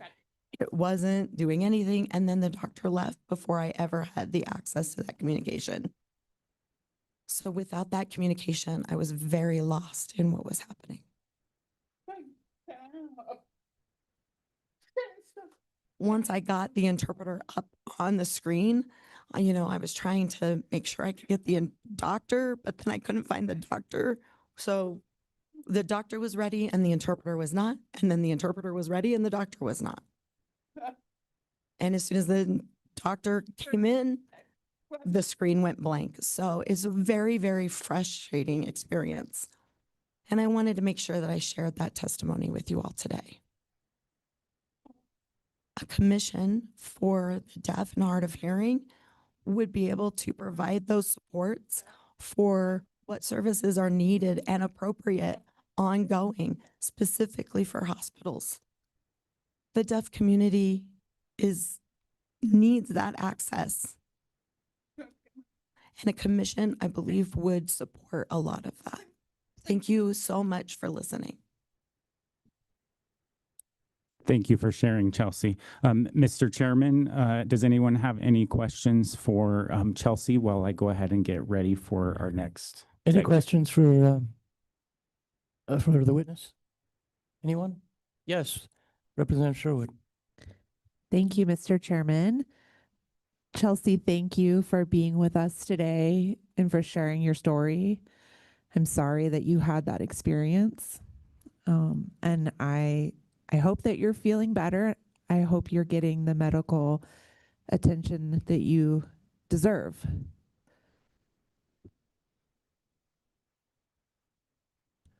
Any other questions or comments? Appreciate, Chelsea, your testimony. Very, very important. So thank you. Thank you, Chelsea. At this time, I will go ahead and read a brief message here while we invite Cody to come up. I'm going to get his notes ready and let him kind of get prepared while I go ahead and read this message. Go Okay, ahead. here you go, Cody. Just stay.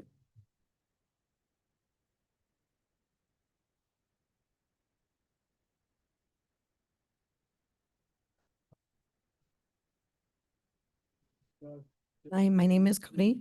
I've been deaf since the age of 3 when I had a high, I've been deaf since I was 3 from a high fever, and I don't need to be fixed. Just because somebody has a hearing aid doesn't make them hearing. Sometimes it's very difficult to live in Wyoming as a deaf individual. Sometimes it's very difficult in the school system to be deaf. It's not easy to find interpreters. And I've struggled that for my whole life, and then struggled to understand what's being said. Hard to hear what the teacher is saying. It's definitely easier when I have an interpreter for that communication to happen. I've struggled with speaking for myself as well.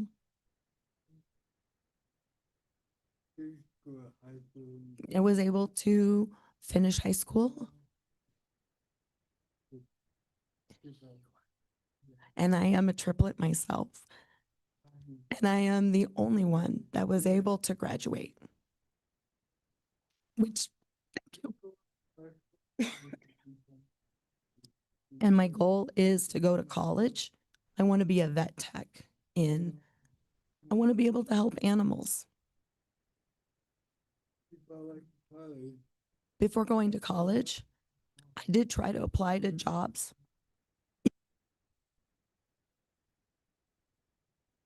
Excuse the interpreter. But it was difficult to find work because I was often overlooked as a deaf individual. I was told that I wouldn't be able to hire because I couldn't hear.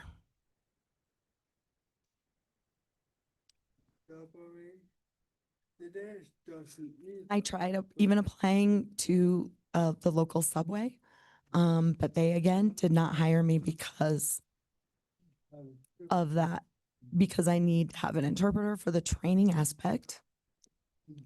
Not all deaf individuals would be able to hear what is being said in a one-on-one situation for training.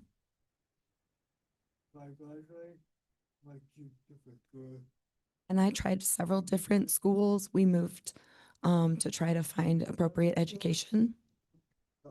And there's a lot of schools that didn't understand about deaf culture. They didn't understand about sign language. There's a lot of hearing individuals who didn't understand how to communicate within the classroom setting. And it's not easy to find interpreters often. And I've used sign language my whole life. To be in school with other hearing individuals without an interpreter is difficult. I can use some live captioning for communication. Sometimes I can use, writing back and forth, but it doesn't provide a full breadth of communication. And at any moment, any hearing person can become deaf, but it's impossible to get that hearing back.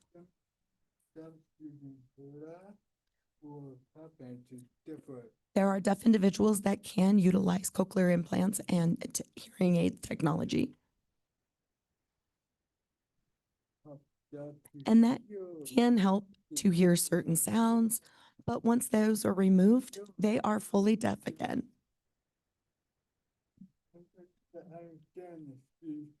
And sometimes it can be difficult to understand their speech, vocabulary, etc.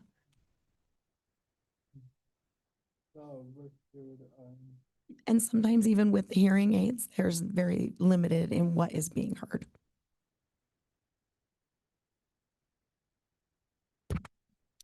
Thank you, Thank Cody. I appreciate you coming here to share with us. Mr. Chairman and representatives and senators, any questions? Yeah, Cody, thank you. Thank you. Any questions for Cody? Representative Sherwood. Thank you, Cody, for being with us. I hope you haven't given up on your dream of vet school.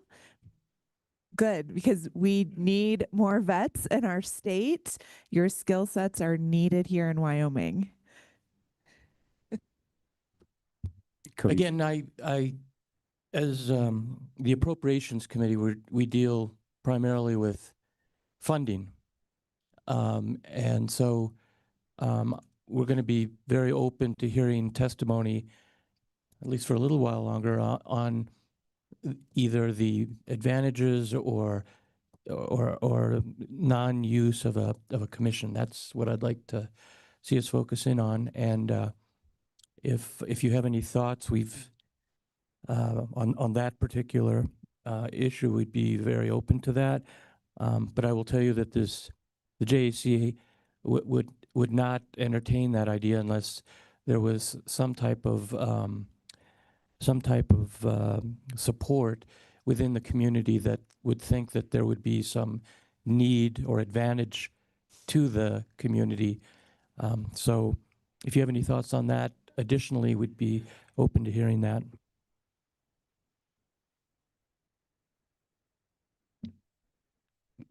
Thank you, Senator. To try to address your question, a commission, the reason that we would like to see a commission, the deaf community in Wyoming is very isolated. The deaf community, how do I want to say this? If we're looking at mostly English captioning as the motivation of communication or the mode of communication, there's a lot of deaf individuals that as their second language are not going to have that connection. They're not going to be able to get that access. And I feel like we can see a lot more with more sign language access. And I believe a commission for the deaf and blind, hard of hearing, to see that with a different culture and a different language, I feel like we'd feel more supported as residents of Wyoming. And we would see that support, and we can make sure, even having deaf individuals on those commissions, to be able to advise the state and support how you all can support us and we can support each other. And that is, I feel like the commission for deaf, blind, and hard of hearing is important. Thank you so much for your time. Karen, do we have people online? Yes, sir, we do. How many do we have? I can see 3. 3. Okay. I want to make sure that we get those folks, but please continue if you have more folks here. We will continue after the comments after the people online, sir. Thank you, Mr. Chairman. Is there anyone here in the audience that would like to testify? If so, please come forward. Please come on up.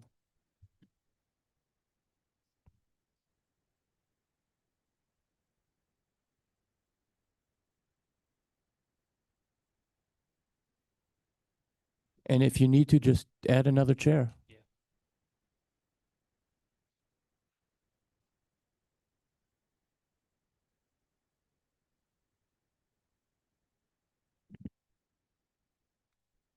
Hello, thank you so much.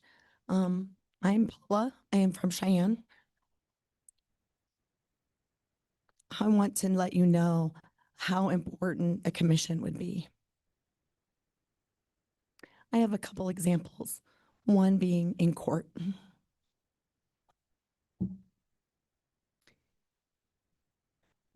My boyfriend at the time, several years ago, we had some issues and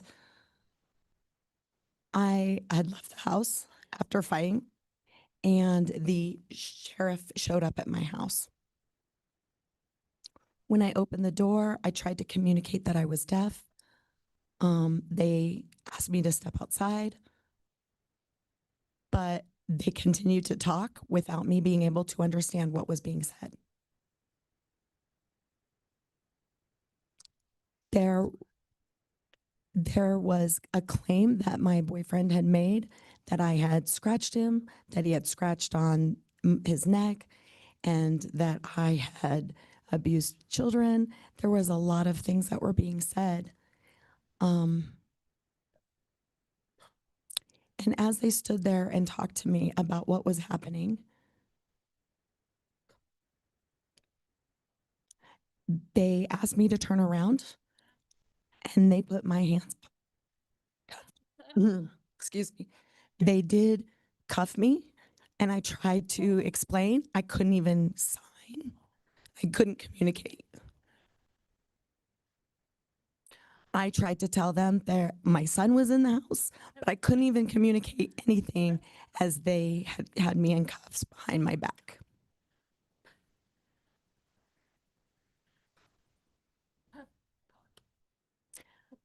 And I mean, I tried to communicate as best as I could, even by, using what words I could say. And I tried to say baby, I tried to gesture to the house.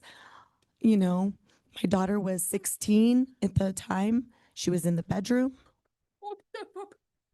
And then I couldn't even open the door. They still had me in cuffs. And every time they would try to communicate, I would try to communicate back, and there just wasn't any success in that. When they finally got into the house and my daughter could see as I was trying to show her that I was cuffed, and I was trying to even sign a little bit with those cuffs on, and my daughter tried to say, my mom needs to communicate through sign.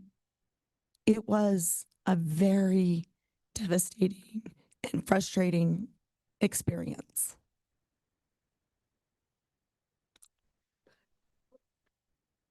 And, we did have a fight and it was very difficult, and that made it all the more difficult.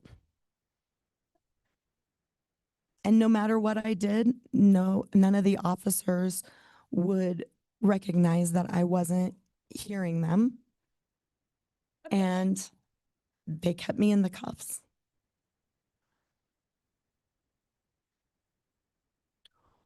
Once I finally had the cuffs off, I was able to sign and I was able to write to them. So they did provide a pen and paper. And the first thing I asked was for an interpreter. And every time I asked where the interpreter was, I asked more than 10 times and felt ignored in all those askings. Even when they would write, I couldn't fully read what they were trying to say. And I would just repeat, I need an interpreter. And they then tried to use just a bigger print for the writing. It was asking so many questions. And I was there overnight without communication. So in the county jail with no communication and terrified.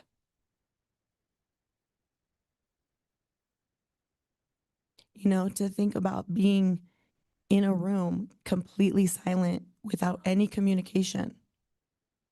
And we're already in a silence in our head. There was one other individual that was able to recognize a few signs, thankfully. And so I was able to have a little bit of access.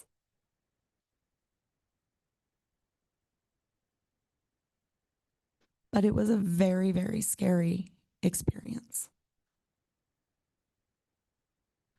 And then they told me I was released.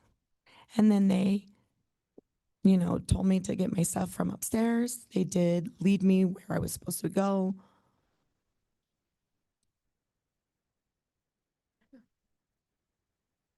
Once I was home, I then had a court appearance because of this incident. And again, I had no interpreter for that date. And I asked again, where's my interpreter? And they were like, you have a lawyer. I was like, but I don't have an interpreter.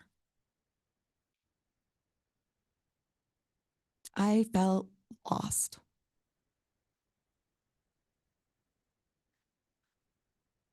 I asked the court again that I needed a lawyer as well as I needed an interpreter. I needed an interpreter to explain to me what the lawyer is saying, what's being happening. I didn't know what the, you know, full accusations were. I didn't know what the charges were.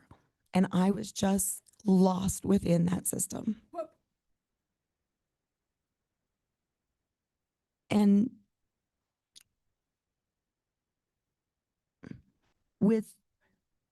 without that communication, you know, I was able to meet with a few friends who were able to talk about, you know, what this would look like as far as having a record with the court. But I tried several times to make sure that that court had provided an interpreter. You know, I tried to talk about the arrest and the coming to my house, and that was very difficult.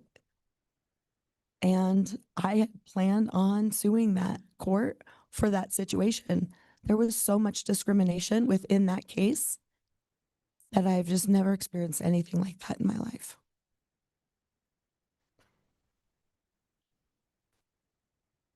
I did win the case, minimally.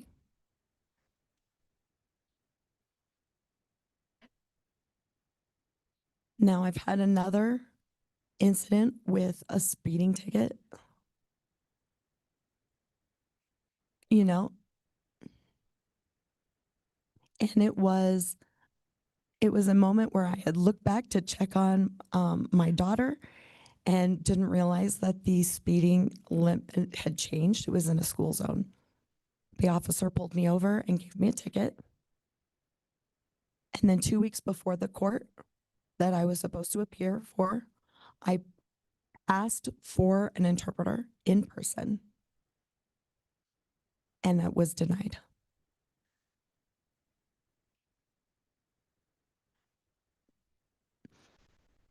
They did waive that,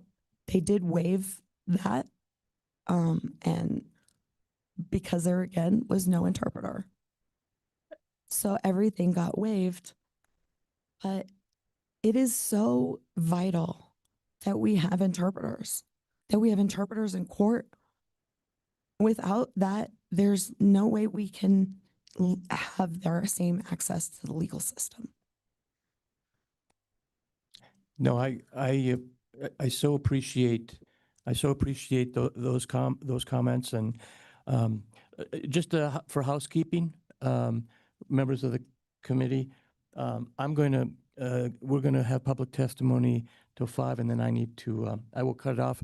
And I do this because there's so many who have so far to go, and the staff as well. But I'm going to try and get everyone's testimony before 5, because you need to be heard, and so that's why we're doing this today. So I so appreciate it.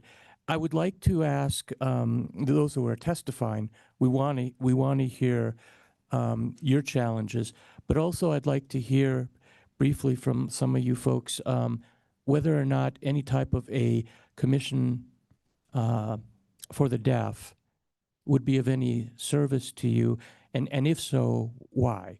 That would be very helpful. So I know we have some folks online who would like to testify. We have some here, and I want to give time equally for everyone. And no, but I so appreciate your describing to the committee what you had to go through the legal system, and it's very helpful as we contemplate the future of additional or future supplemental budgets and biennium budgets. It does have an effect. So thank you so much.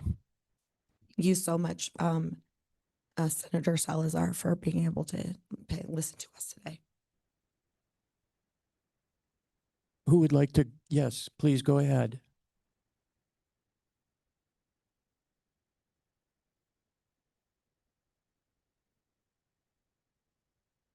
So I was gonna read this little thing, but I think I'm gonna throw it out and just kind of wing it, if that's okay with y'all. My name is Stephanie Hernandez. I'm the deaf education teacher and deaf education specialist for Region 14, 6, and 25. So stop me at any time if you cannot understand me. I was born deaf. It's genetic. I have deaf family members. I sound too, but my preferred mode of communication is to speak. If you misunderstand something, just raise your hand. I'll be happy to repeat it.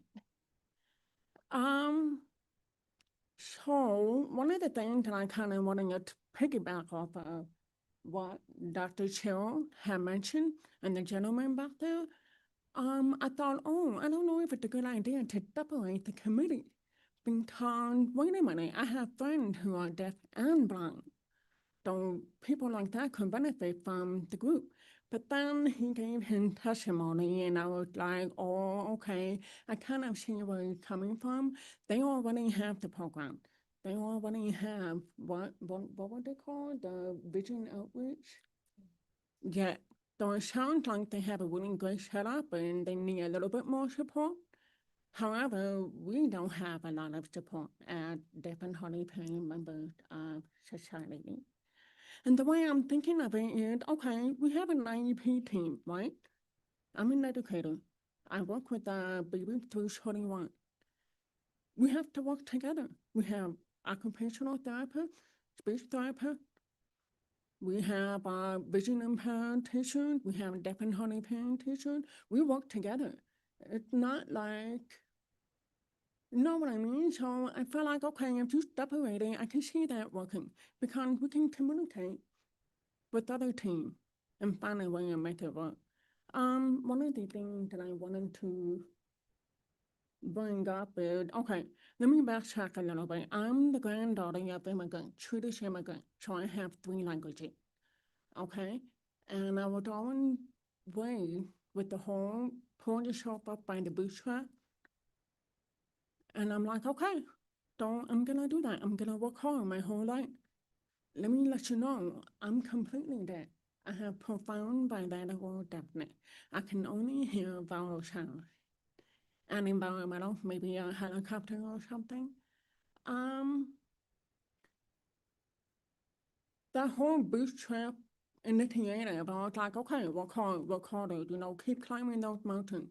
I can get to where I need to be eventually, but I gotta be honest here, I wore the shoes out of those boots because it wasn't working. I'm 44 years old now. I fought for work. I fought for my right to work in the workforce. for maybe 18 years. I've put in 38 different applications. I have 3 teaching degrees, 3 teaching licenses, and they were never good enough. I also graduated at the top of my class at the first university. And then, mind you, I had kids, so I have 4 boys. So I'm trying to work a part-time cleaning job with my 4 children and finish my 2nd and 3rd degree in education. I managed to graduate with a 3.5 GPA. I think that's impressive, having 4 boys. I have one of my boys with me, but he got tired. But here's the thing. I'm relentless. I keep going. I keep changing those boots out when they get worn out. But not everybody has the strength or courage to keep going. I have watched so many deaf professionals, amazing deaf people in this state leave. They've tried applying for jobs, they tried to find work, they couldn't get any work. Not to say that there's anything wrong with working at McDonald's or Walmart. You know, I've been there, we've all been there. But these were career-oriented people. These were people who had college degrees. These were people who had ambitions and goals. And they wanted to do more than just work retail. And they couldn't find the work, so they left. And we lost those people. I'm still here. After 38 applications, I finally got my foot in the door with the district. I am the district deaf education specialist. I'm really happy where I'm at. I mentor and I work and train parents on how they can help their children, keep these things from happening to their children. But I'm a one-woman team. There's only one of me. There isn't that many of us in this state. We have her all the way in Cheyenne. We collaborate a lot. I feel like, okay, let me get back to the point that you wanted me to get back to. A commission for the deaf, let's call it that. There's a lot of that. We have the early intervention program that we just created. I'm also a member of that Wyoming Early Intervention Initiative. Great program, but there's still a lot of that. We unfortunately missed a couple of kids that came into the district. I got a couple of kindergarteners with hearing loss, and I'm like, where'd you come from? We missed 5 years with you guys. That's a lot of lost language and innovation. I don't know how that happened, but there was a gap in the system. And then you have DVR, awesome. I'm sorry, there was feedback. DVR is a great program. I need to work with Lori, I served with Lori on the TRS Committee Advisory at Chairwoman, and I served with them for 8 years, and I loved it. It's a great program. However, during my year to trying to apply for all those jobs, I brought DVR in. I reached out to them. I said, look, I'm having trouble.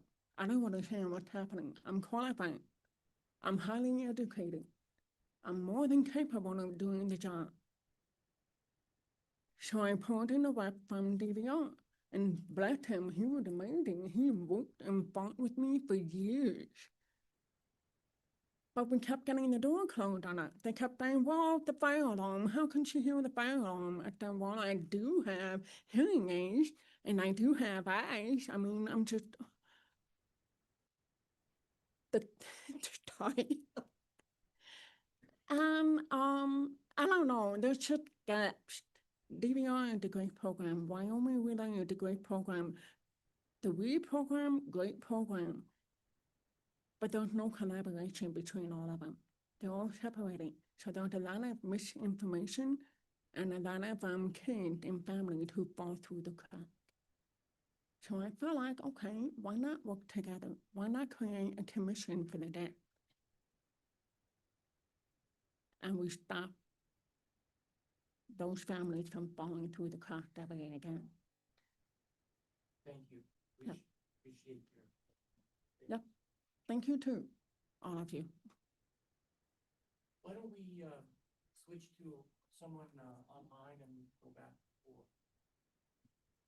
Mr. Chairman.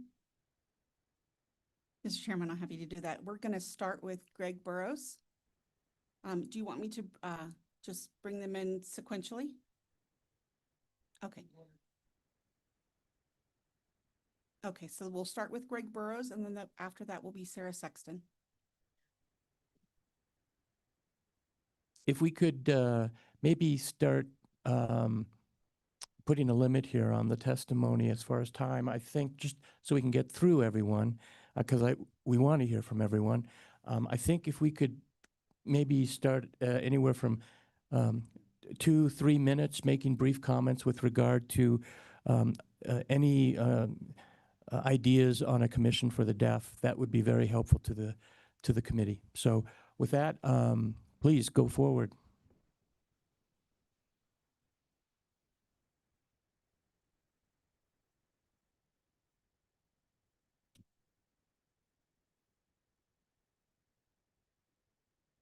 Mr. Burrows, whenever you're ready.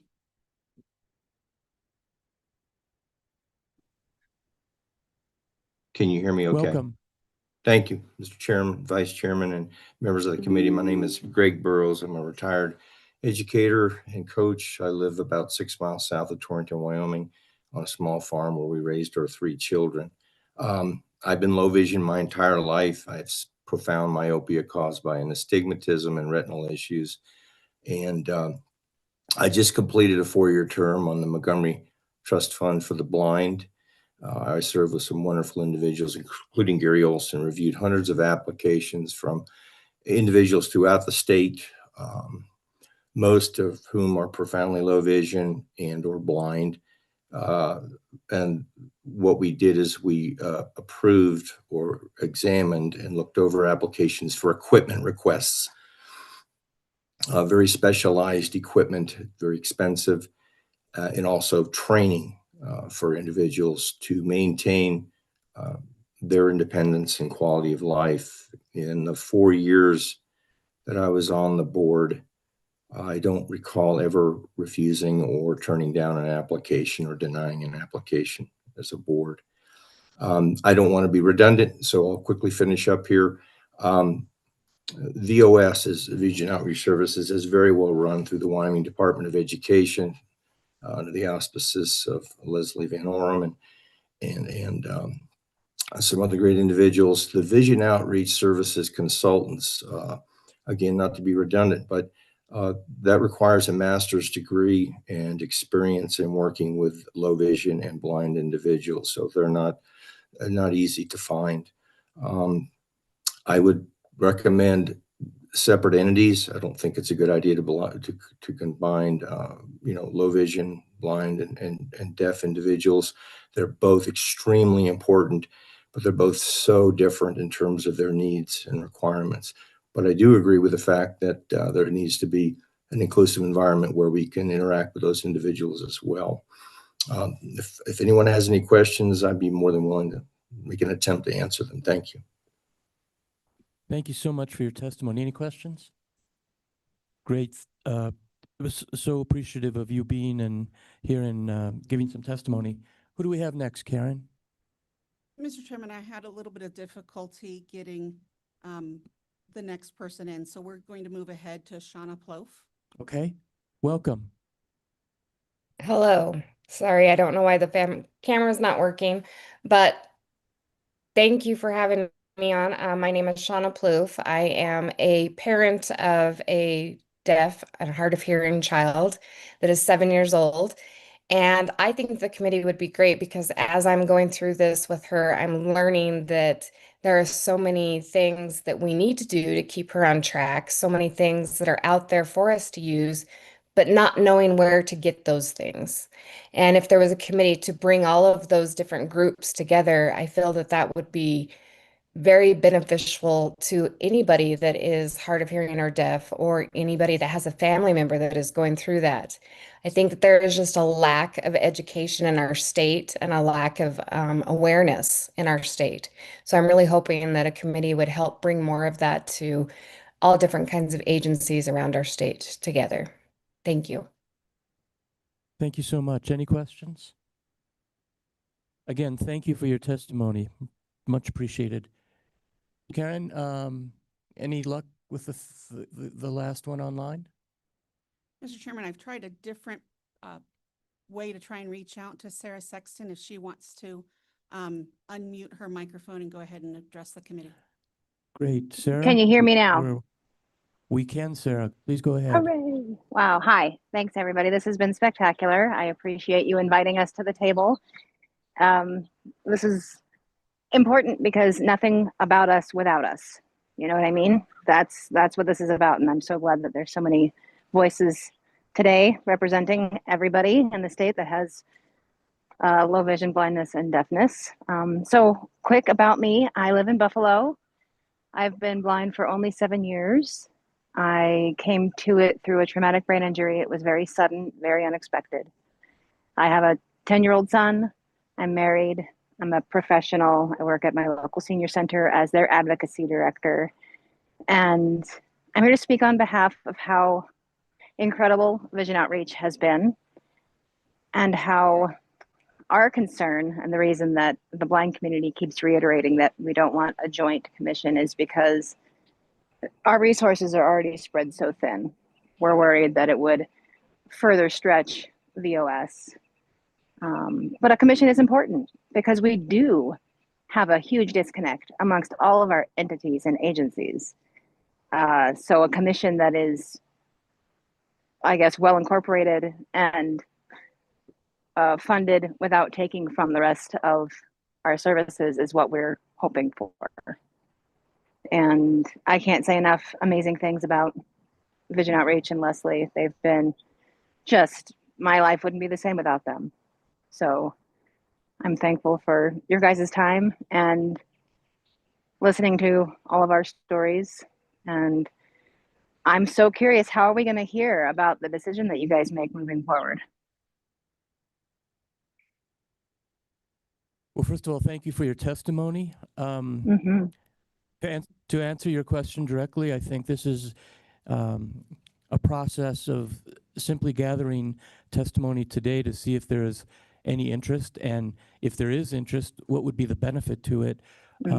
But I will assure you that throughout the summer, as the Joint Appropriations Committee continues a whole range of different issues, we will circle back. And but today was simply about hearing from your community and getting your thoughts. So today was simply gathering information because at the end of the day, you are what's important. So that's what this was about today.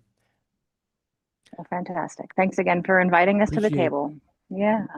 Appreciate your testimony. Is that it, Karen, then online? Okay. Is there anyone here? Yes, very much would like to hear from you. So this is Vision Outreach Day for some all these kudos. So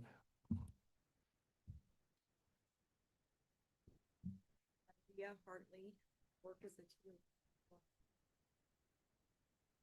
a sorry. I can sign and speak at the same time. Sorry. So my name is Ilea Hartley. I work in Cheyenne as a teacher of the deaf. My strength area is working with kids with language deprivation. If you don't know what that is kids that grow up in homes without language. 90 to 96% of deaf children are born to hearing families. 70 to 72% of those parents do not, shockingly enough, do not pick up sign for their kids. So that leaves them at home alone with no language access.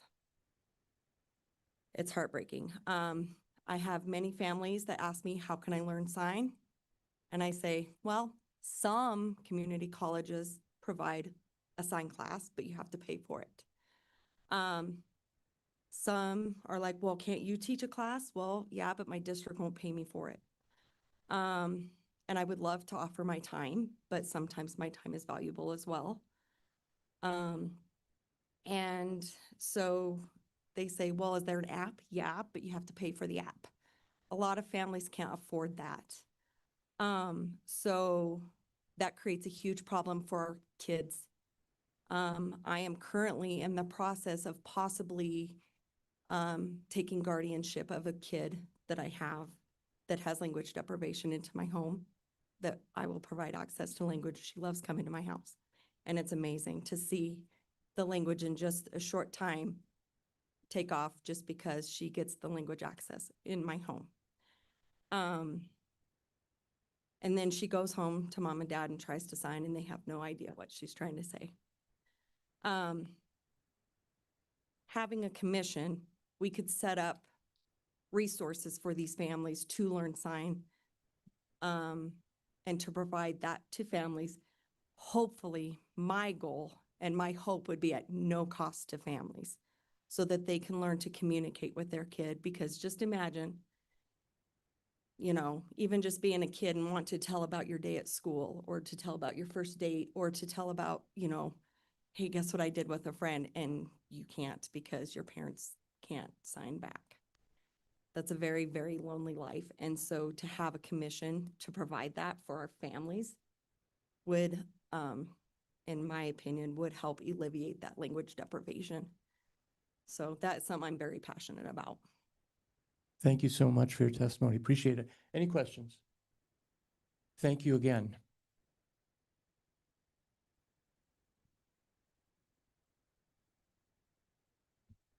Hi, my name is April Eslick. I am a CODA, which is a child of deaf adults. I grew up in a home with both deaf parents. When back in the 90s, my dad was the president of the Deaf Association and tried to get a committee going.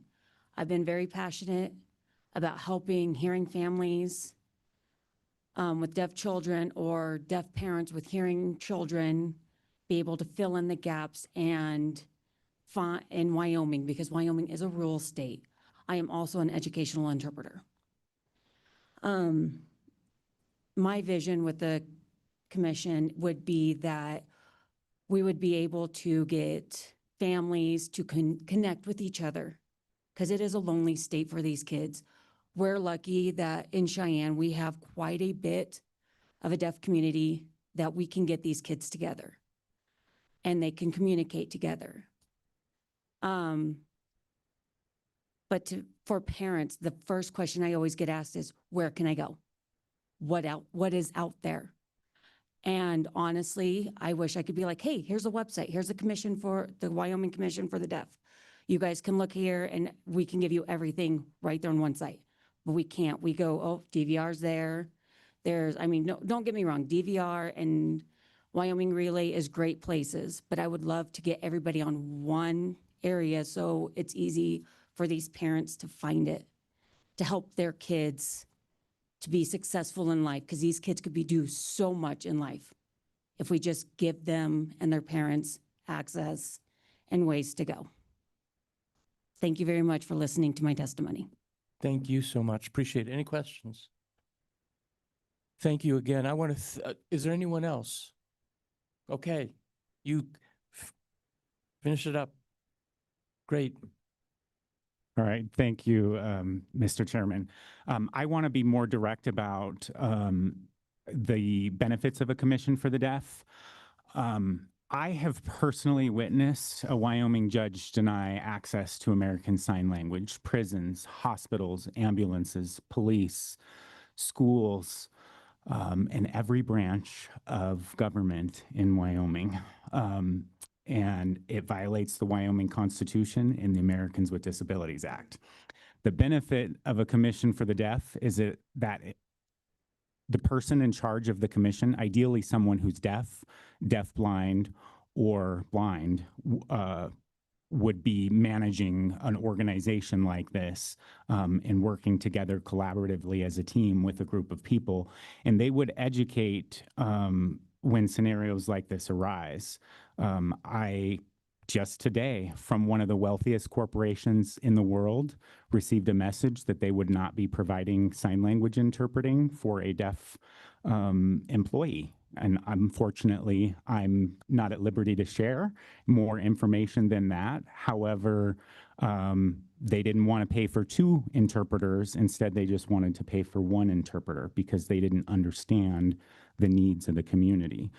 And so really this would be more about helping this community with the laws that are already in place that are consistently violated. The Americans with Disabilities Act has been around for more than 30 years. I think we're at like, what, 35 years? And we need a more centralized resource. In Wyoming, we frequently operate in silos, and that's the nature of a rural state. However, if we could have one organization that is helping to facilitate and educate, so that way when a deaf person comes to the commission and says, hey, this court won't give me an interpreter, what do I do? Then the Commission for the Deaf ideally would report to the legislature or the governor and go to said judge or hospital or wherever and say, actually, this is a federal law and this is part of state statutes. And, you know, our state statutes are very weak on this subject. And I have 7+ pages that will be further developed into a 20-page report for all of you to read later. And I know this can be very challenging. I serve in a nonprofit, and we're a board member, and I was joking to the board about getting a tag for me at our conference that says board. And this is the new sign for all of you, board, like BORED, like I'm bored, you know, I'm tired of listening to all this conversation. And I know it's a lot to process, but these people matter. And they have a lot that they can give back to Wyoming. They have a lot of employment opportunities. My company seeks to employ deaf people, yet I fly to Georgia to go to work. I work in 10 states because Wyoming is not friendly to an American Sign Language interpreting company. So I leave so that I can support my family. So I think what these people are telling you is really critical information. For me to live in Laramie, Wyoming and have needs in Laramie, Wyoming, and yet I leave, go to Denver and get on a plane because I can't collect a paycheck. I spent up to about $20,000 over the last 8 years to get to the point of having this conversation with you guys. And so I so very much appreciate your time and your effort, Mr. Chairman and senators and representatives. Thank you. Well, thank you. I will tell you, I will simply say this. We're not the Health and Labor Committee. We are the Appropriations Committee. But it took a majority of the members of this committee to decide that this was important enough that we were going to block out some hours to hear about this. So we are interested, we value these communities, and that's exactly why we're having this discussion today. And I will tell you that in the weeks and months ahead, we're going to reflect on this testimony. We've started dialogue on this. I don't know when the last time the state legislature talked about this in a serious manner as far as getting testimony on this. And so we will go forward, and I know that every member of this committee will be thinking about the testimony that we heard today on this very issue. And I will also say to those who were online, those who've come in person, we'd love to hear from you. Email us if you have additional facts because of time constraints. We would like to hear more about this. It is the beginning of dialogue, and that's the important thing. So, and I would also like to thank the JAC for taking the time to do this. It's a bit out of our bailiwick, but it is an important issue, and it was not specifically being addressed by any other committee. And we look at it from a dollars and cents point of view, a funding issue. And so we'll take all this to heart. And again, for everyone who showed up and online, we appreciate your testimony. Thank you so much. Appreciate it. Don, I know we have, Mr. Chairman, do you have any thoughts about any of the last 2 days, and any thoughts at all? Yes, thank you, Mr. Co-Chairman. Two things. Yesterday, we deferred taking action on the very first bill draft that was presented to us in our materials, which had to do with how we are going to statutorily deal with the Breeders' Awards and with liquor purchases. We need to take action on that or not. And second of all, I'd like to make a motion that on the issue that we dealt with for the preponderance of yesterday, the Wyoming Business Council reform, that we create a working group of 4 individuals, 2 from the Senate, 2 from the House, that would have probably 2 meetings. They could be online, where we can do a deep dive into some of the comments that were made, some of the suggestions, and begin drafting some material that can be used for a bill draft in our next meeting in June. Second that. Okay. So we have 2 items. Do you want to make a motion of any on the bill draft? What would you like to do, Mr. Co-Chair? Mr. Chairman? Go ahead. Mr. Chairman, I would Yes. make a motion that we move forward the supplemental bill draft that we received from LSO regarding Department of Revenue Liquor Division, as well as it would be the Gaming Commission and the Breeders Program. Okay, is there a second to that? Second. Any discussion? All those in favor say aye. Those opposed? Mr. Chairman, I believe in order to sponsor this, we do need to take a roll call. Okay, good. Then You want to use that vote for motion? roll call. On 27 LSO for codifying operational appropriations, Senator Driscoll, Excused? Senator French, Aye. Senator Guru, Excused? Senator Larson, Aye. Representative Alleman. Aye. Representative Angelos, Representative Haroldson, Aye. Representative. Aye. Aye. Aye. Co-Chairman Bear, Oh, Chairman Salazar. aye. You have 3 ayes on the Senate, 2 excused, and 7 ayes on the House. Thank you, Karen. Mr. Co-Chair, I think, do you want to redo? Yeah, I'll I'll reestablish my motion for a working group to work on drafting legislation for the Wyoming Business Council, our primary issue for this interim.